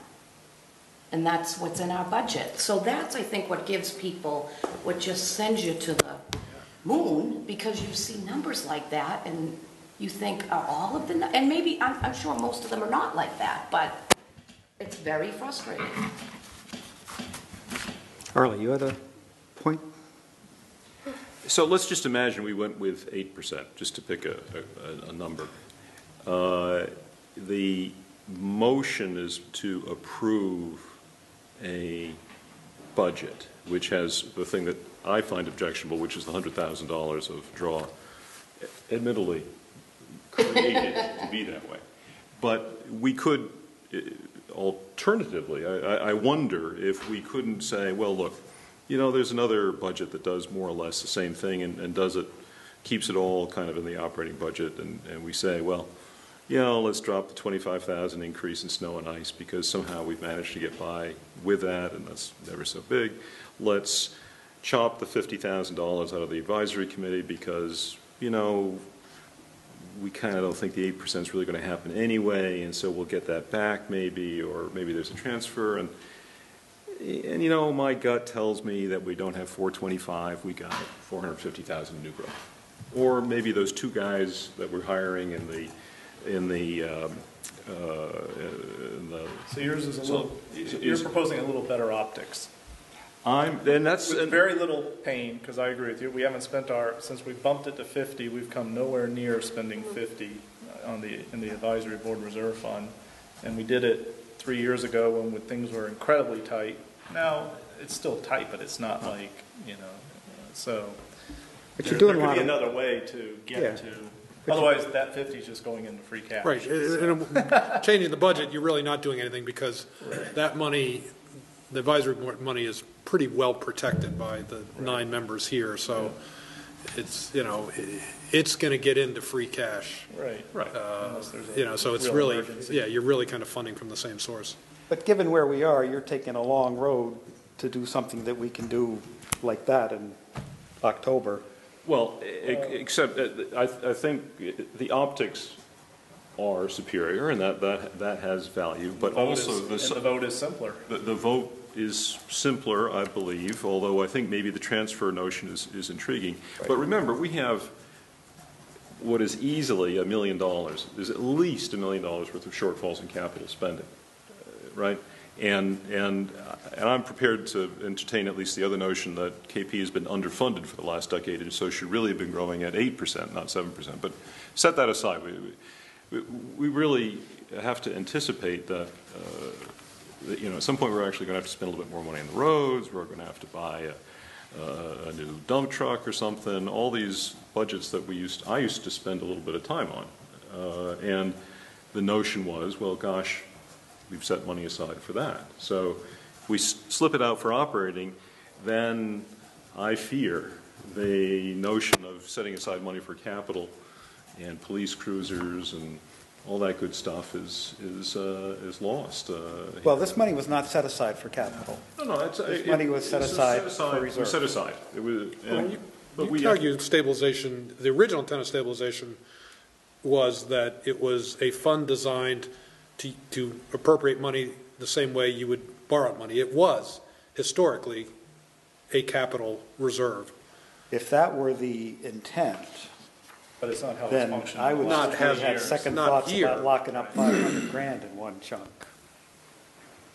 So from a procedural, let's start with the procedural question. How would I, if I feel like that is a superior alternative and wanted to propose that, bring that up this evening, how would I do that? You have to vote down the current. They have voted a budget. But that's irrelevant. We're the only ones who put the budget in play. So whatever budget we put in play is the budget that goes to town meeting. It can be changed at town meeting, but we are the ones who will put a budget in play. If Arlie wants to tweak 10 lines to get different numbers within the balance of the revenues that are available, that's certainly within our purview to do. So you're saying take 20. I would argue, sorry, excuse me, it's not clear to me that, although we'd have to have Mark's motion read back, it's not clear to me it's inconsistent with the motion, because I don't know if you said that it had to be drawn from, you said just plus, right? I just said a budget in the amount of, but sort of implying that 25 of your proposal is additional revenue. Right, and there's the other thing, and Ken is, I budget revenue all the time, so I don't mind doing that. I'm with you. It's a little dicier. Right. I understand what you're doing, and I think you'd have to sort of procedurally have the selectmen buy into that concept, or Jack. Well, right, then if we've startled the selectmen before. Then an alternative is to take the 25 out of the public works operation budget and say, if you can't produce, hire 2 people, or hire and bring more revenue in, or hire 1 person, and hope that you manage to get by. I mean, I certainly recall the night of town meeting when we changed their override number. Yeah, because KP asked for more money.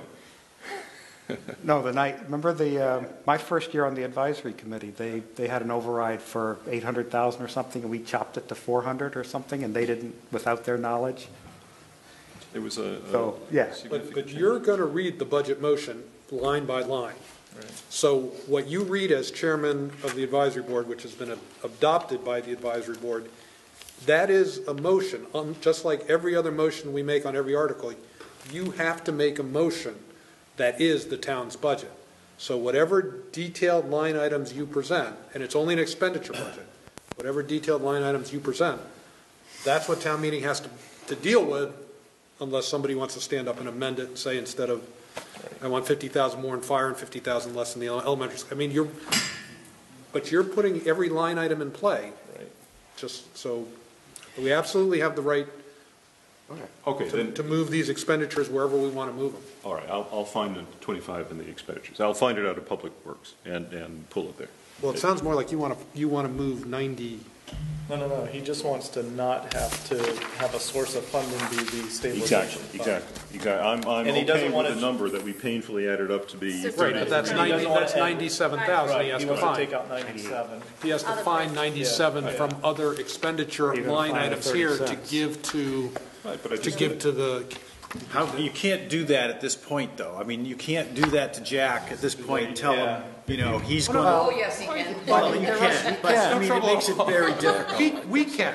We can. We have the authority to. What we're authorized to do. But I mean, it's, it becomes a nightmare for somebody juggling, and you certainly can't do it playing with somebody's job or their hours or something like that. That's not fair to anybody.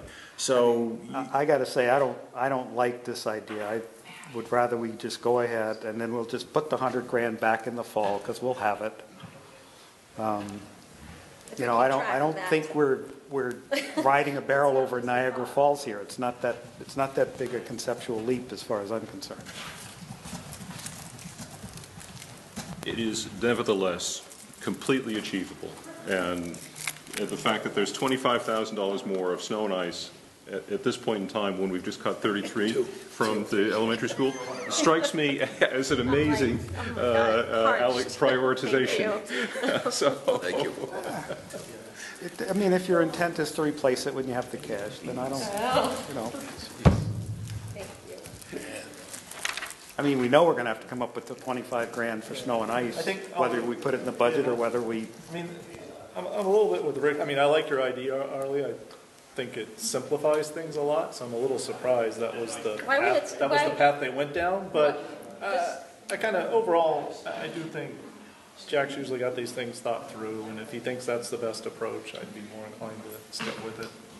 Right, if they were there, speak of the devil. But you know what? What's going to happen? We're going to. What's that? There's going to be. Sorry. Go ahead. You were going. There's going to be some action. For example, there might be a vote tonight on one or another option, and then people are going to go away and think a little bit more, and there's going to be another budget, right? I mean, it's not as if this process. We're just voting for an expense budget. Yeah. So they may come back at town meeting and have another source of revenue, and there isn't a. But the other reality, Arlie, is procedurally also we're voting what's going to be printed in. Yes. We're going to be telling the town, giving the town the only chance to see a detailed budget. So the vote we take tonight is what's going to be printed in the advisory board report, and that's going to be the budget that all the citizens of the town who want to see it are going to see.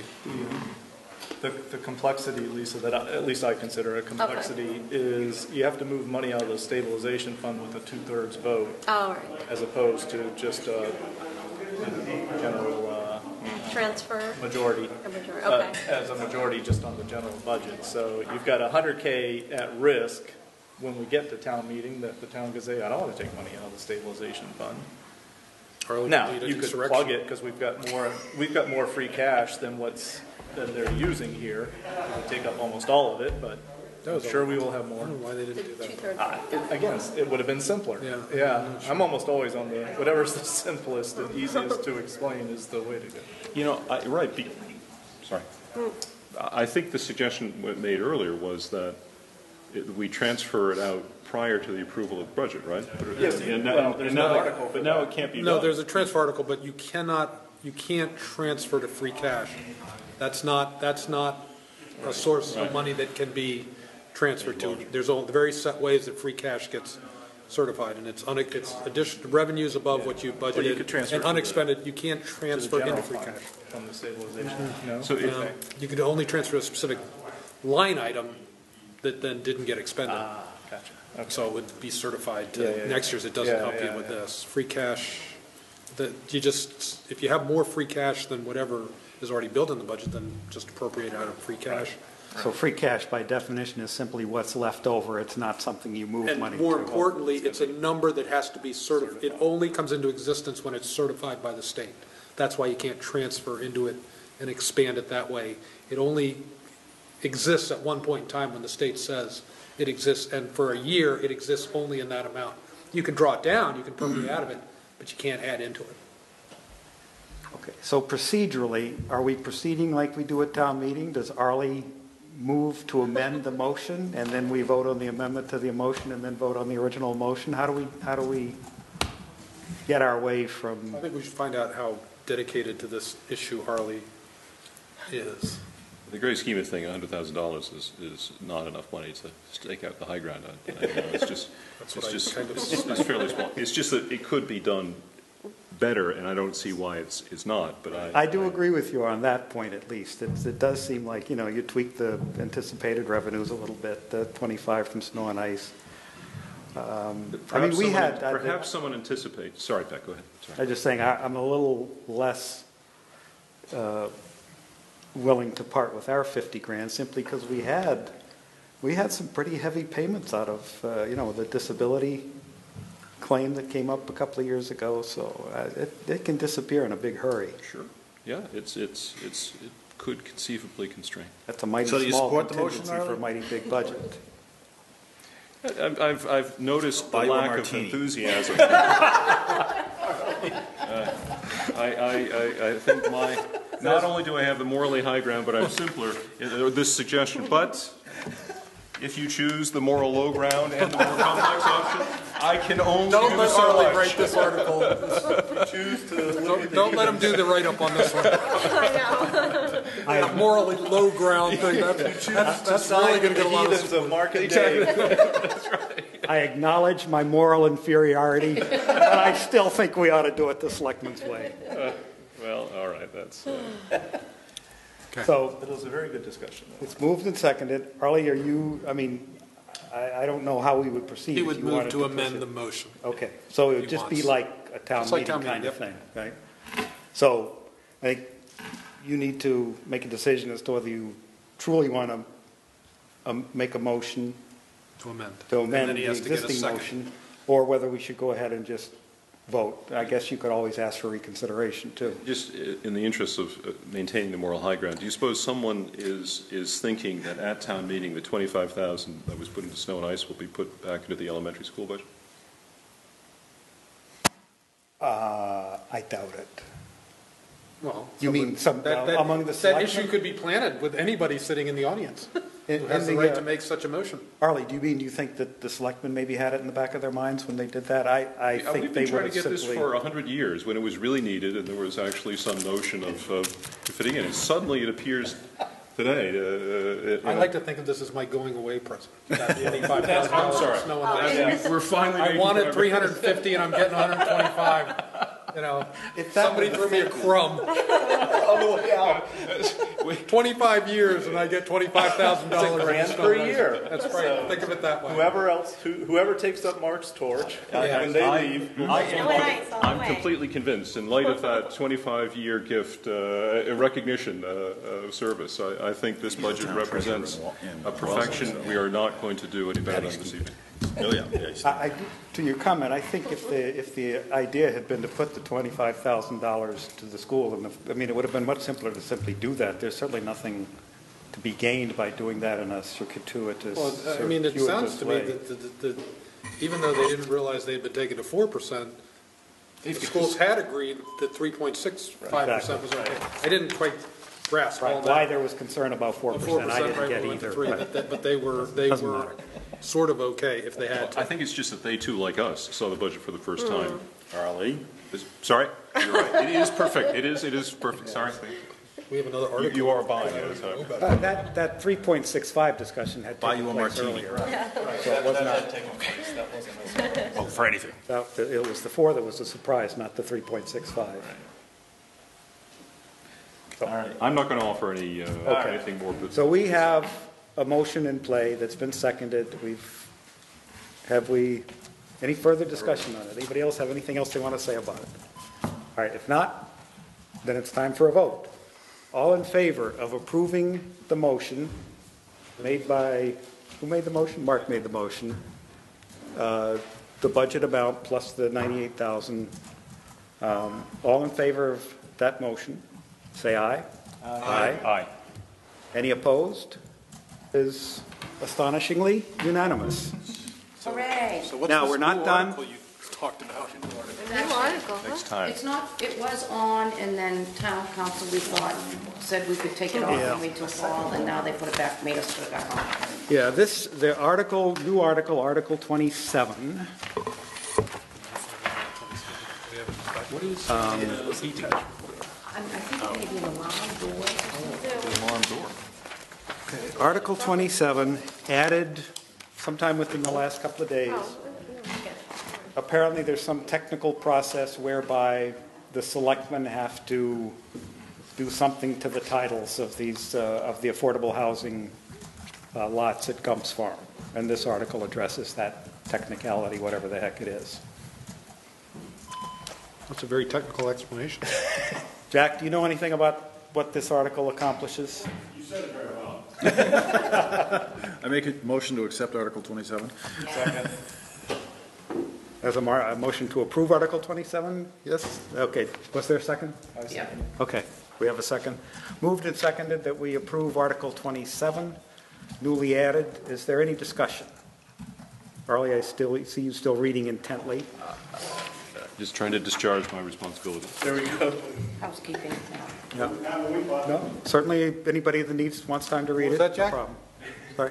When we bought the property, we just said a portion of the property is going to be for affordable housing and a portion of it is going to be for recreation and open space.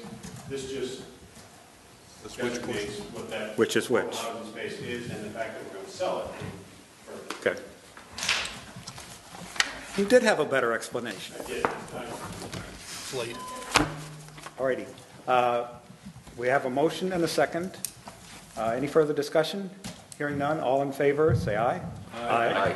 All opposed? It is unanimous. The night of town meeting, I would ask you all to be there 45 minutes earlier. I've always been uncomfortable with the old half hour because it was always ran tight, especially that night that we were late to town meeting. I never want to see that happen again. We'll have transfers, unpaid bills, articles to deal with at that point. And it is at the middle school. It's not at the Freeman. Middle school. So you want By to the way, make did anyone else know this meeting was at The town meeting is at 7, It's at 7. Town meeting's at 7. so 6:15, I would like to. 6:15, okay. I just think it was Mary. And what role, what's the date on that again? 2 weeks from, 7. May 7th. we don't have, Stack all the we don't chairs? have much. Do we need to stack all the Six, chairs? yeah. All right, that's fine. Yeah. Okay, 6:15. All right, we need to stack all the chairs. We used to do it at 6:30, Dave. back No, then. I know. You No, I know. that always gave me the willies. I think 6:15 is okay. That sounds- Sorry, Mark, what'd you say? I think Jack said Yours we have deaf to as me. stack all the chairs. What? But before we stack chairs, we have to adjourn. My wife's ready to kill me. Okay, any further, does anybody have anything further? say what? We have municipal. You don't need anything else? We're good, right, Pat? As far as I know, we are. 27? Yes, we did. We didn't vote Article 27? Yes, we We just did. voted. We just Dave was voted. sleeping. No, I was sleeping. You seconded it, Dave. But he didn't vote. Yeah. Do you just say that automatically? I unanimous. second. All in favor, all opposed? There were no opposition. I so- didn't oppose. Okay, all right. We want to move fast. We need a motion. I make a motion that we adjourn. We have a motion to adjourn. Is there a second? Make a second. We have a second. Thank you. Moved and seconded that we adjourn. Any Aye. discussion? Hearing none, all in favor say aye. Aye. All opposed? We are adjourned. Thank you. That was very quick.